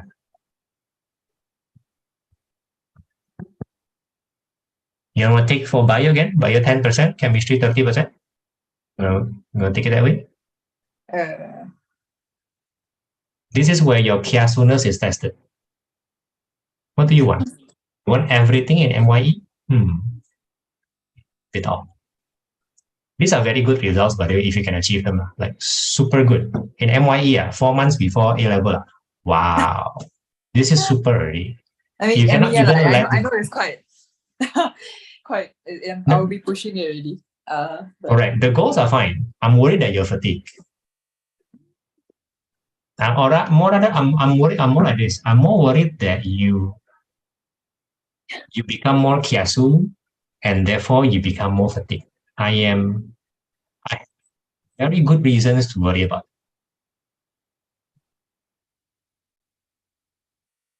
We haven't talked about it. I have very good reasons.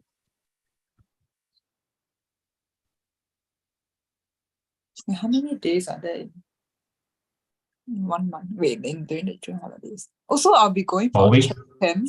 Like, yeah, there's that. Oh, there's that. Yeah. There's church camp. Yeah. I mean, obviously, right? Okay. How many days? That's more than half a week left. I think it's 3 days only. I forgot the date. I think it's Correct. 15 to 17. True. But you will take out your stamina more than 3 days. No, it's not just about time. Fatigue is not about time. Fatigue is about stamina. Fatigue is never about time. Like just like with every other student, which worries because they worry they cannot make it, right? You count in terms of time, not stamina. But your limit is not time. Your limit is very likely your stamina. Yes. Burnout is not about time, right? Burnout is about energy, stamina. So, for example, your church camp will take out equivalent of 5 days of stamina because you need some recovery and you will be preparing slightly before. That's fair. So you're taking out almost 1 week of camp. And I don't think it's a bad thing. Let me just be very clear. I don't think you should shortchange your church camps because I don't think there's any danger. Your feeling may not agree with me, but at least I give you my opinion first.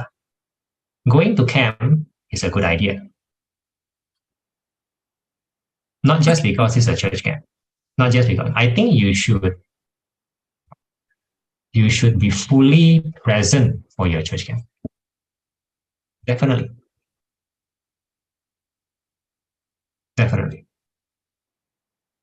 And I am still, after talking about, you're going to use some of your stamina for your church camp, it's a significant one, just your time. Then it makes it more relevant that we talk about fatigue and how to manage that while trying to achieve what you want to achieve. Which is what I'm trying to do, talk to you way before all this happened. Way. Oh goodness, tomorrow you have bio test. Are you okay or not? You have bio and chem test. Am I taking too much time? No lah. You're fine. I've been preparing for it. I just have to memorize, I guess. I guess.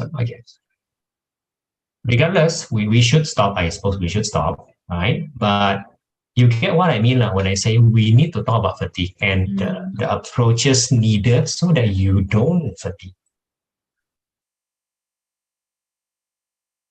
It is quite obvious, I hope, at this point. If you just go through it like business as usual, I don't think you will like the result or the condition you're in. It's like you're going to abuse yourself, something like that. I disagree with that approach. I disagree with the approach of growing by abusing ourselves constantly.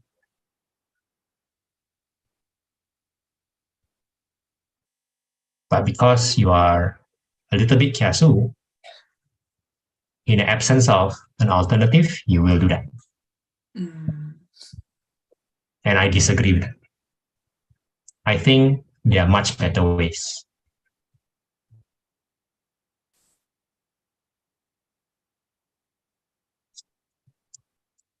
We haven't talked about the approach, but have we summarized the situation accurately?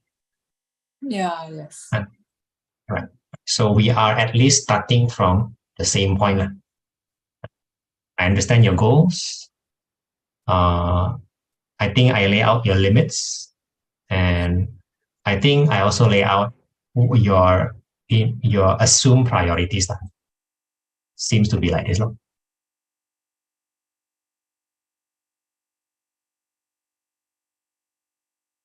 Right. If there's no objection, then I'll close it this way. Okay, I'll close it this way.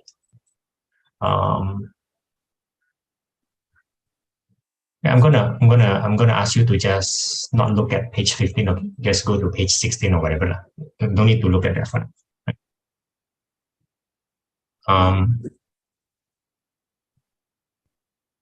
I think it's a very good reason for the feeling of kiasu or the actions of kiasu. Right? I myself have experienced that from time to time. Sometimes I'm aware, sometimes I'm right.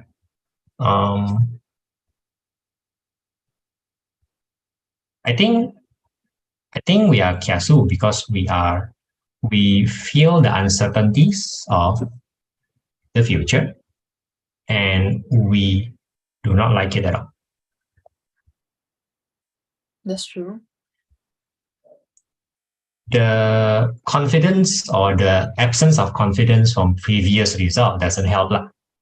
There's that factor also, right? But the main factor driving is that you do not want to be uncertain about your future. In this case, is your exam results, which is, to be very fair, that is important. No, that's not important, sorry. That's the wrong word.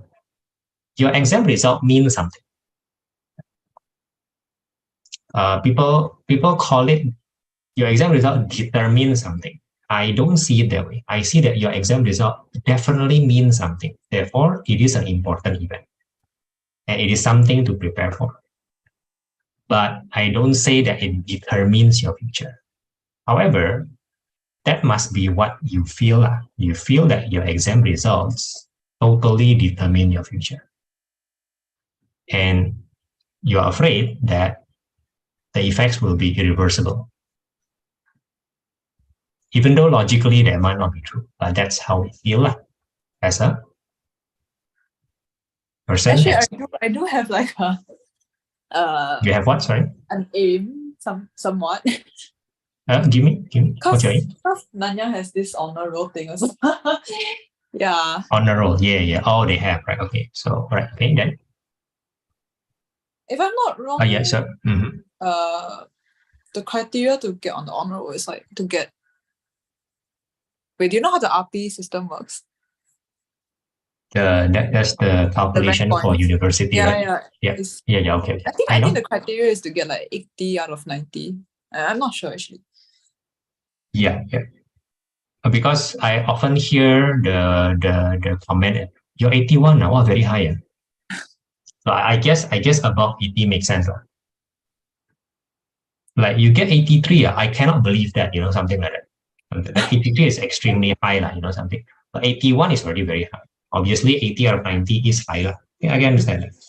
So your goal is to get more than 80. I guess, yes. Right.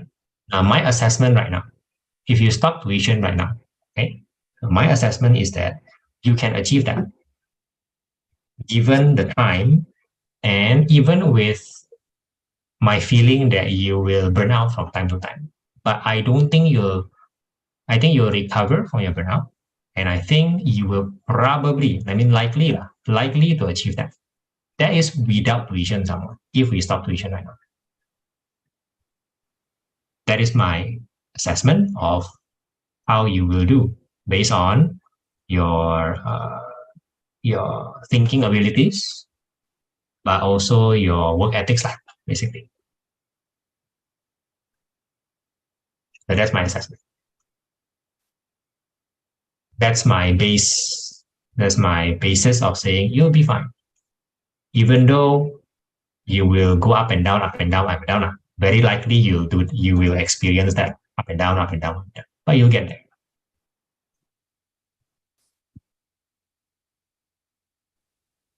Okay, so far so good. Okay.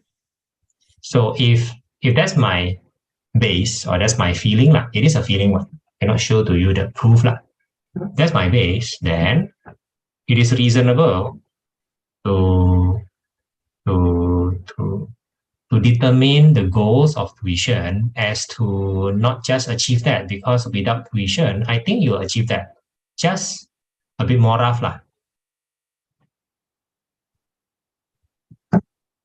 You may not believe that, but at least I'm telling you my thinking process. Okay. Okay, here you go. So to me, tuition is not something that enables you to achieve above 80. I think at this point, you'll be fine already. At the end, you'll be fine already. At the end. To me, therefore, tuition is also not just to smoothen your journey. I don't think so, but I think tuition, the time we spend in tuition, has the potential of making you grow more than simply achieving 80. I think achieving 80 is something, but it's not everything. There's a reason to that, and I think we can prepare better for your future. Not just, that means beyond 80 That means beyond 80. I think certain work ethics you can get, better work ethics. I think you can get that. I think certain level of calmness you can get, not just the 80, for example. That's how I think at the least. So I keep saying that from time to time, and that might explain that, okay, hey, wait, you're thinking about this direction in a certain way, and I seem to be thinking in a slightly different direction. And this kind of thing definitely pops up before exam one, right? That's the internal situation I feel right now. Just now, external and a little bit of internal. Now there's the internal situation. Now, if I say something which is off mark or totally wrong at all or missing something, please correct me right now. Okay.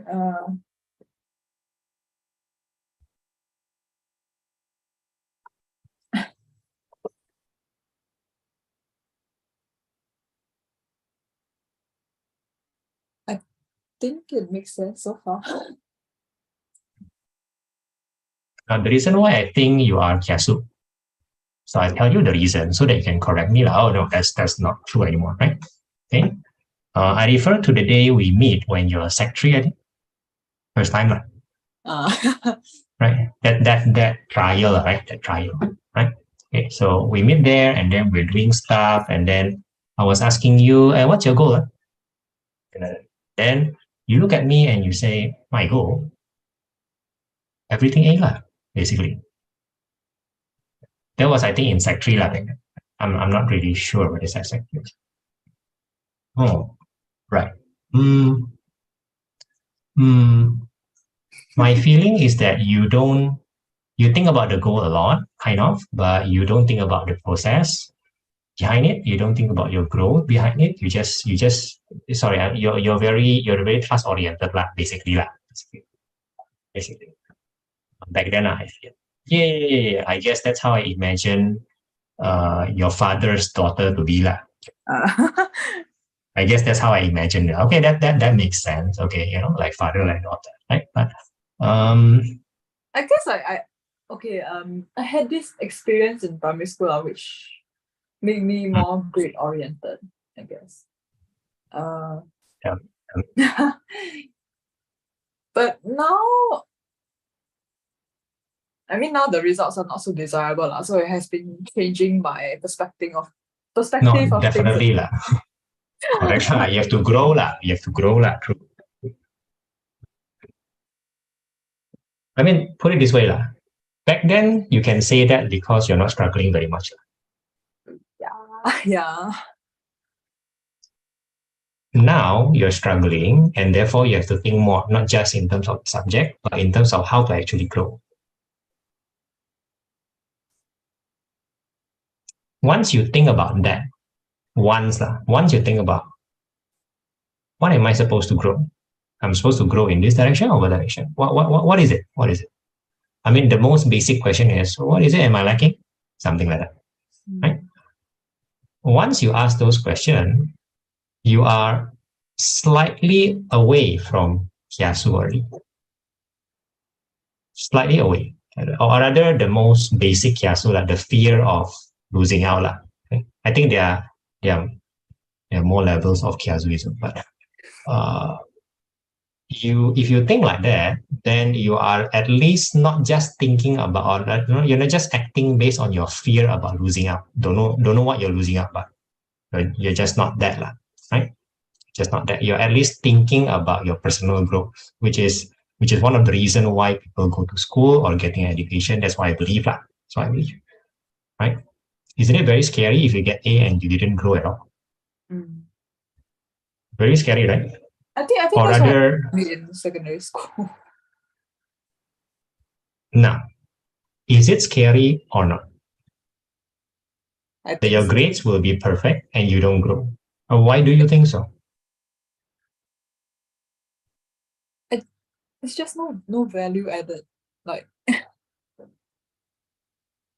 how to say?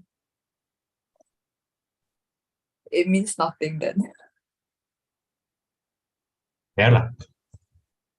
Now your grade is not good, right?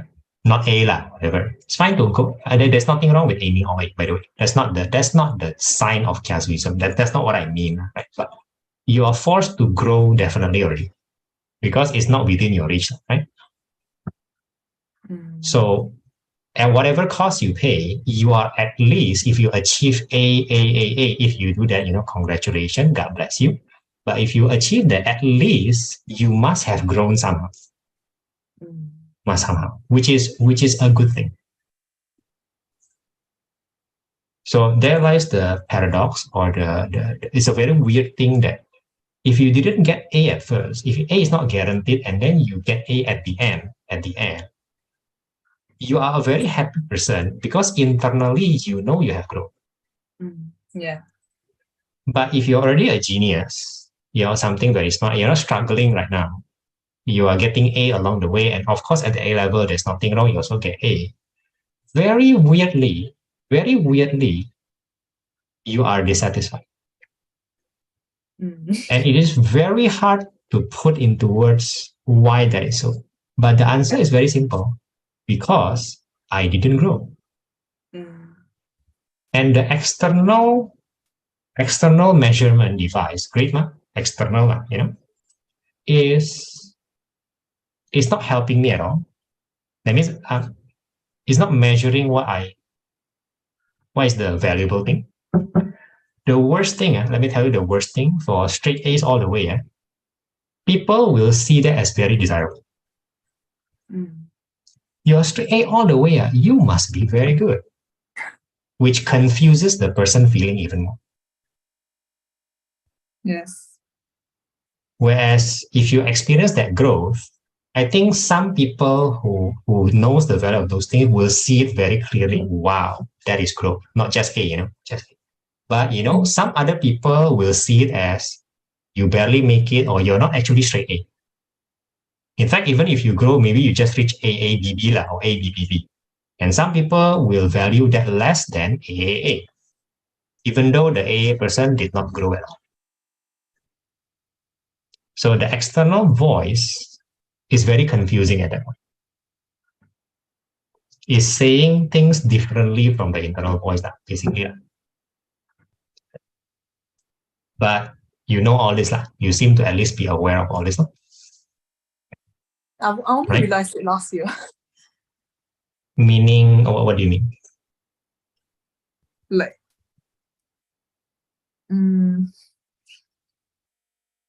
because I realized the top scorers in my secondary school were those who have been struggling from the start.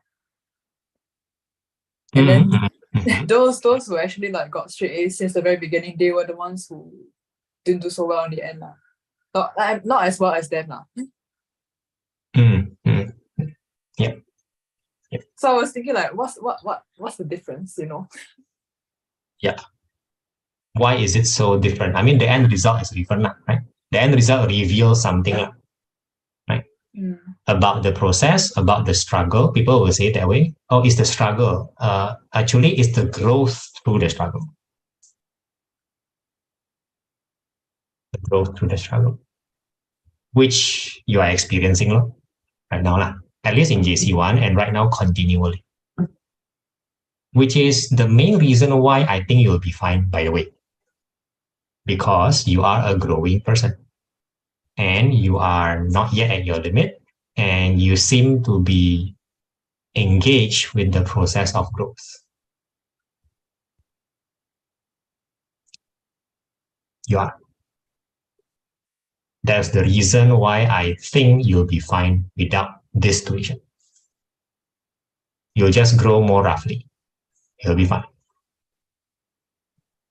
I never say that you'll get A, okay? That's not what I mean, okay, people? I mean, you will continually grow and you are not at your limit yet. Now, the fatigue issue I'm addressing, the fact that I think, however, I do think that you're going to push yourself very hard. I think that's a point of growth. If you address that, if you do it, I don't know, whatever, slightly differently or something different or whatever based on whatever that we are going to talk about, I think that will enhance your growth. That's my point of view right now. I mean, it has always been my point of view anyway. The growth of this person, the growth of that person. You're growing because of this, you're not growing because of that. That's always been my point of view. That's my angle to talk about your fatigue, energy management, time management.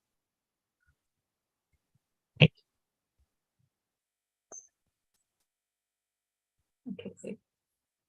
So we'll stop here. We'll stop here. You have exams tomorrow, blah, blah. If Sunday is still a good time, then we'll continue to talk further. Hopefully at that point, I can make it a few things clearer. Then you can take it into consideration and maybe further growth will happen in MYE. I don't know. I mean, I look at it as you'll grow until A level. So.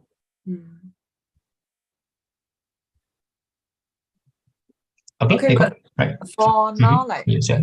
the short term concern, I the guess. 7?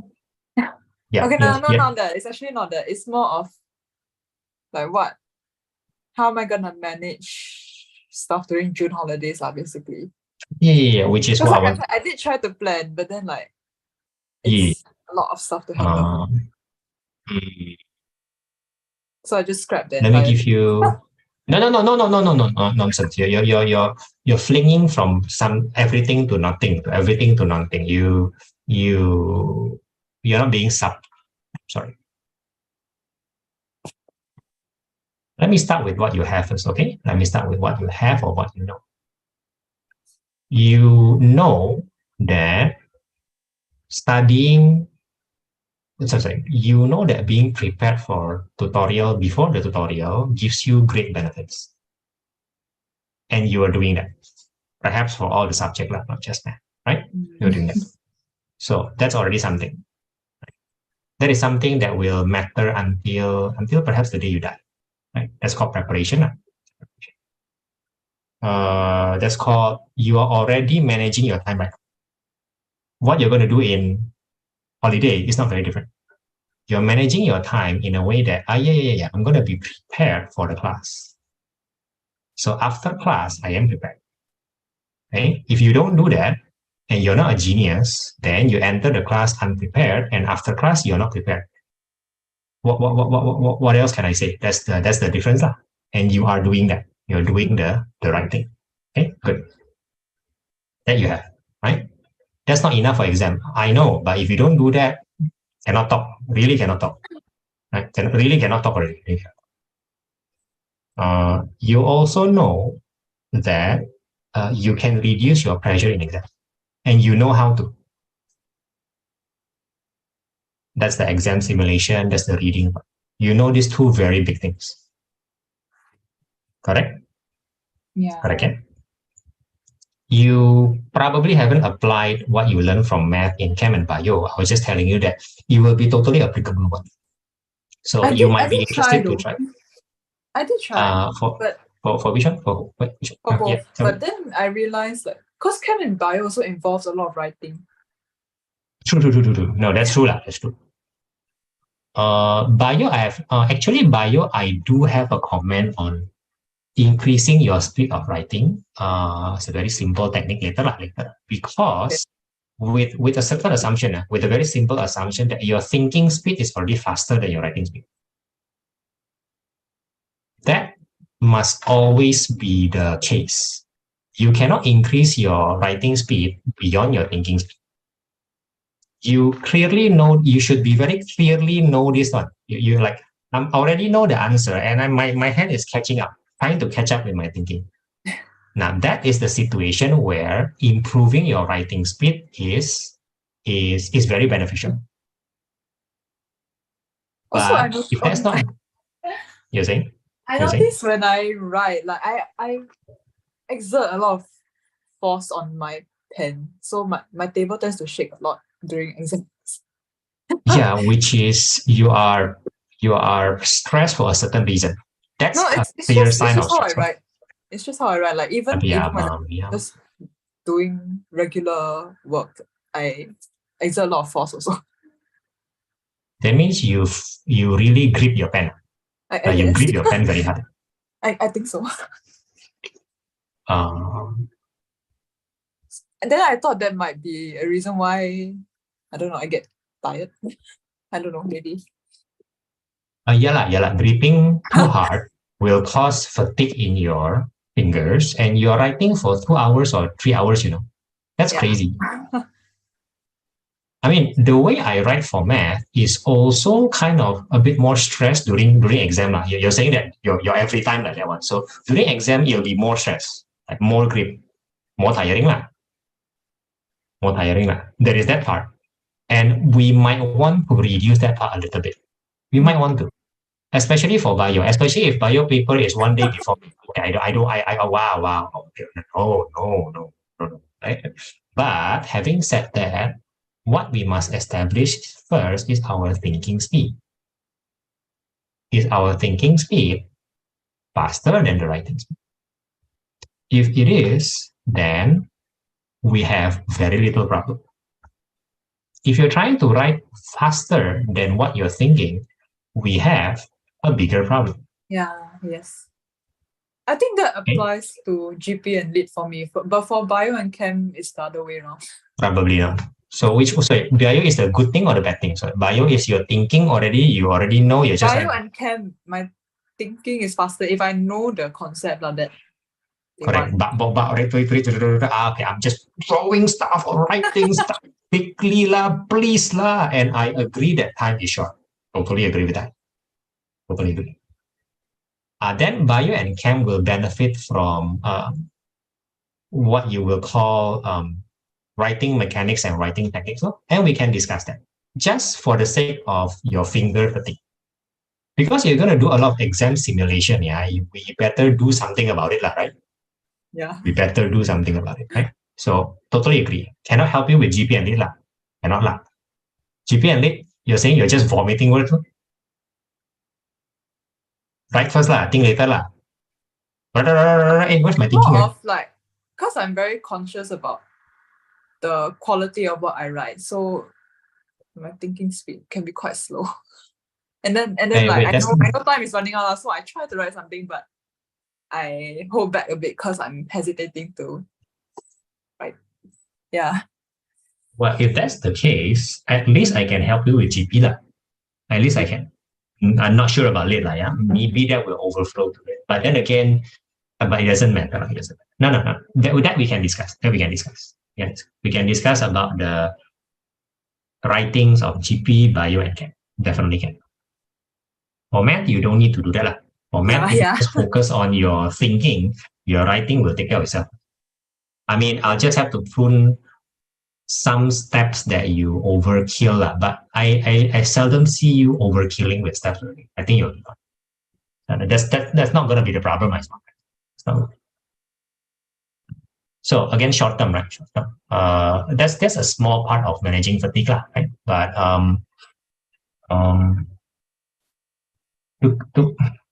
to keep it very simple, if you do not want to be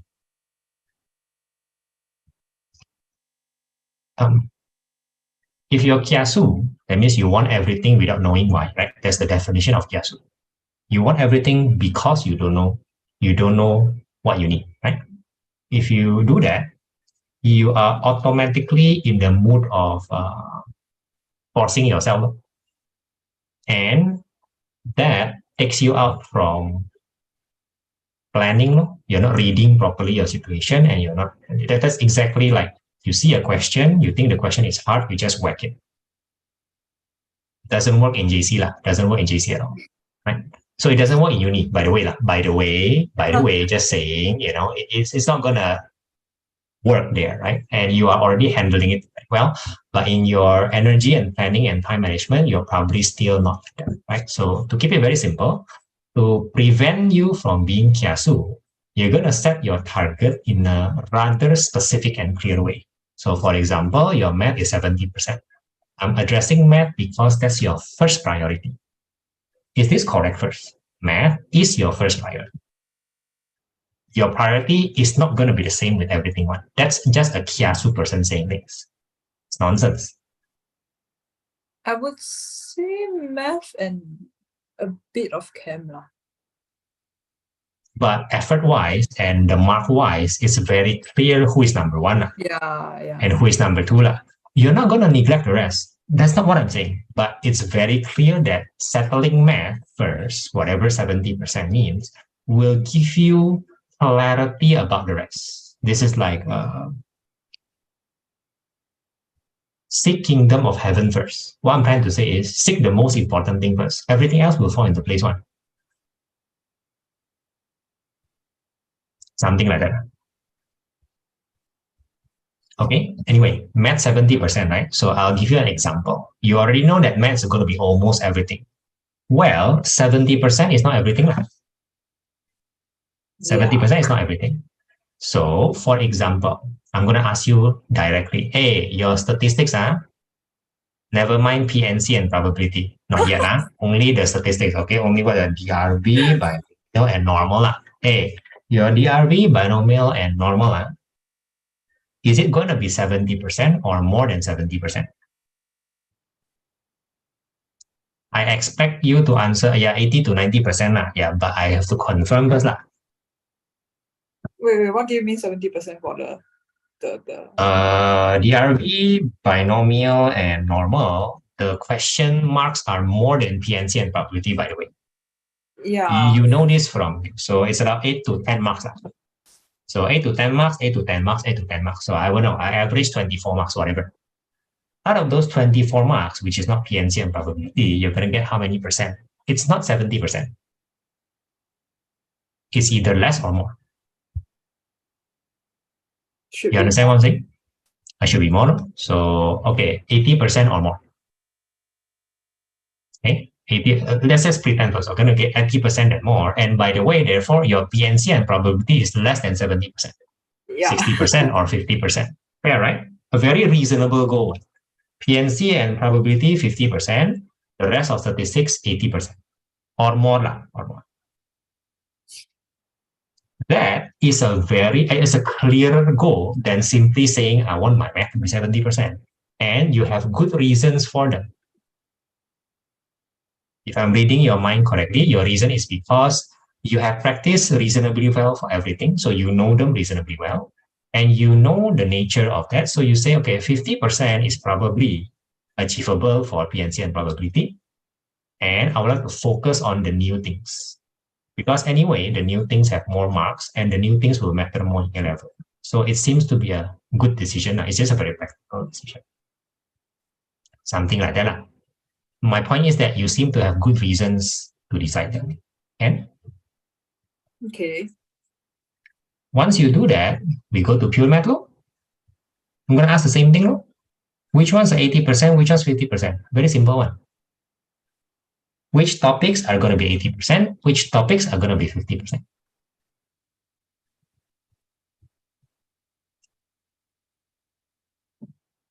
you're going to aim exactly that in your exam simulation. You're being more clear-headed, more, I'm not sure how to say. If you do that, the way you spend effort for math is automatically directed anyway. That is not long-term. That is short-term. We should be doing that for every major exam anyway. This is the first time you do it explicitly before the start of your preparation, because you have reasonable knowledge of most of the topics. That means you cannot do that if you don't even know what the topics are, which you know, you do know.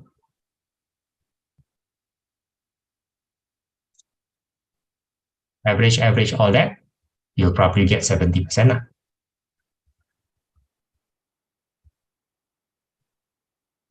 Sorry, am I making any sense? Is it too Yeah, I'm should we just stop thinking now? about pure math. So pure math law. So this, that. Needless to say, it should be doable for Chem and Bio with slight modification because the Chem paper structure is very different. Mm. You will see that Chem paper 3 is very different from Chem paper 2. Not true with physics, not taking physics again, so it doesn't matter. But Chem paper 3, it has to be addressed slightly differently than Chem paper 2. Paper 1, I'll close my eyes first. Doesn't matter. If you study for paper 3, paper 2, your paper 1 will be okay for a while. If your goal is 55%, there is no worry about paper 1, totally. You just have to worry about paper 3 and then paper 2. So just a slightly different way of phrasing it. Bio, you got to decide yourself. The one you have to decide. I have no comments. Just talk about the techniques to write faster. So that, I believe, is a very reasonable path to growth. If you do all that, you will already, I think, automatically not go into the kiasu mode.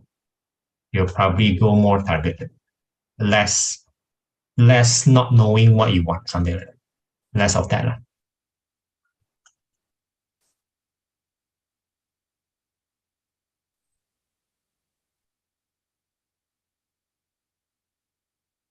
You like what I'm saying? Yes, yes. Then if you really are very concerned, you want to do something right now, the one that you do is not tutorial. No. You do your test tomorrow, you rest a little bit, and then you do what I say for that. 50 and 80. Very simple, right? 50 and 80. Okay. And then for Chem, I'll just tell you what I asked. If you want some slight help, I'm going to ask you, what's the difference between paper 3 and paper 2? You're gonna make paper 3 and paper 2 very clear. That's the starting point, not the topics. And the topics are very clear. It's very obvious. This is the topic and it's the topic, but the nature of the question matters a lot in chemistry. Yes, again, paper 3 and paper 2. I'm going to ask you what is their difference. Then we can start a discussion there if you want to discuss chemistry. You don't have to. Okay? You don't have to. It's up to you. I feel like I kind of know it, but I don't really know how to explain. It's right. Try to explain it for yourself. How is it different? I mean, I think the common answer will be that it's a lot more application based, especially for organic chem. I'm not sure about the other topics because I haven't tried other topics for paper 3. Oh, you're talking about paper 3. Yeah, paper 3 is very application based. Yes. There'll be a lot more new things in paper 3. You'll likely slot in things that you're supposed to read. Yeah. Reading is a big problem in paper 3 because of the time needed to digest. It's almost crazy. Until you realize your goal is 55%, then we don't have problem. Really, no. But your goal is only 55%. There's nothing wrong with that, okay? There's really nothing wrong with that. If your goal is only 55%, no, I don't think so. Because of math. That's why you shouldn't do Chem first and then math. You do math first. You do math first, which is your first priority. Then it seems that Chem is your second priority, correct? Mm. And then you do lift and then you do bike. If you do it the other way around, totally messed up one. Yeah. So you do math and then you do chem. And then the rest takes care of itself, so to speak. The adjustment that happens, yes. I feel like, okay, what I did last year during the June holidays was I dedicated 1 week to one subject. So I think the first week I did chem, then second week, oh no, I ended up spending 2 weeks on it because I underestimated the amount of time I needed for that. Then I did bio in Then the last week, everything, then I gave up on math. I think that's what happened. correct. But Everything else is a mess. Correct what? Everything else become a mess what? Because of that. Yeah. Then I realized, because I did chem in the first week of the Yeah. holidays, then like after a 1 month break, I forgot everything. Correct. That's Yeah. not the way to do it. Totally agree with you. That is further down the road too. Further down the road. Your goal setting is first lah. It will be clearer what you need to do later if you set your goal. I don't mean the 70%. Okay, that's past already. I mean, per topic or per paper lah.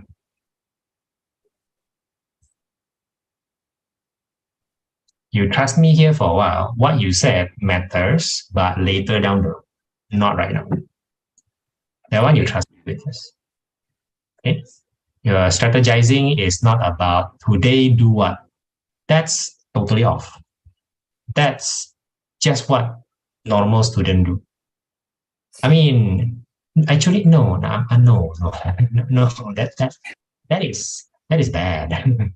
That's not bad. That is just assigning this day to this lah. Yeah, but you don't even know how many days you need for camp. You don't even know that. And what happens when you don't know what you need or go? You just end up doing everything. That's why your camp become 2 weeks. It was late, but yeah. Late. I'm sorry. If you don't know what you want or what you need, you end up doing everything because you are afraid of losing out. Mm. Well, guess what? You lose out other things, which is what happened.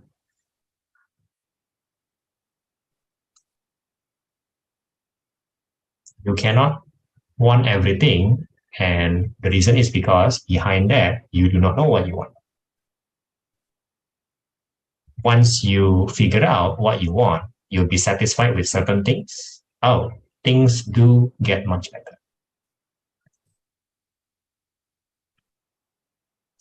You need to say, I'm going to be satisfied with 50% PNC, hopefully more.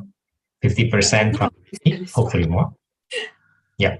80% of DRV, 80% of binomial, 80% of I'll be satisfied with that. And then pure math, I'll be satisfied with complex. I want to say 80, but I'm not so sure, so maybe 70, Yeah. Vector, maybe 80, I'm going to try that, maybe. Yes.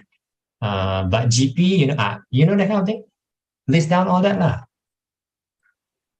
Okay. Chemistry, because 55%. I mean, later lah. We'll talk about chemistry. You just treat it differently. Later. Don't worry. Just settle it for math. And then maybe I'll see, and maybe I say, okay, maybe this is a bit, and then we'll settle it. And then after a while, you will know what to do in holiday. Definitely. In fact, you will know what to do right now. You don't have to wait for holiday. That's the promise. Let's see whether I'm bluffing or not. Okay? Okay. So just do that for Sunday, and my promise is your short-term need will be taken care of.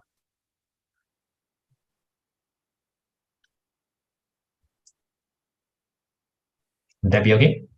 Okay. Can you give this the benefit of doubt? Yeah? You're doing something new, right? This is new. Yes. Give it your benefit of doubt lah. Give it your benefit of doubt. 2 times I ask you to do new things. One of them is very weird lah. The reading one first lah.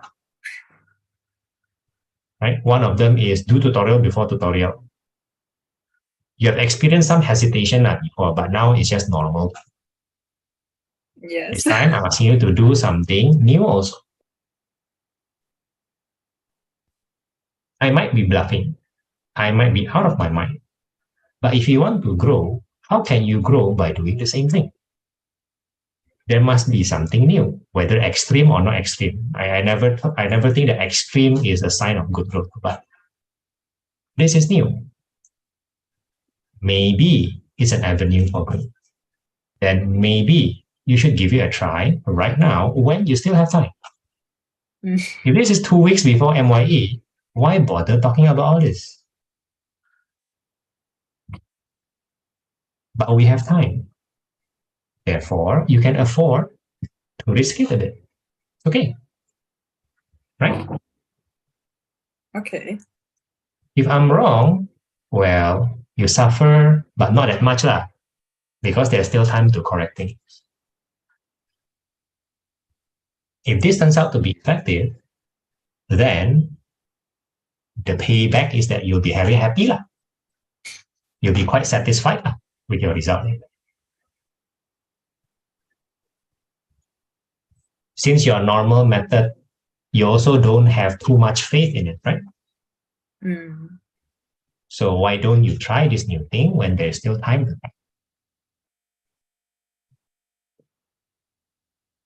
Okay. Have some courage, Kiko. Have some courage. Have some courage. I'll see you on Sunday.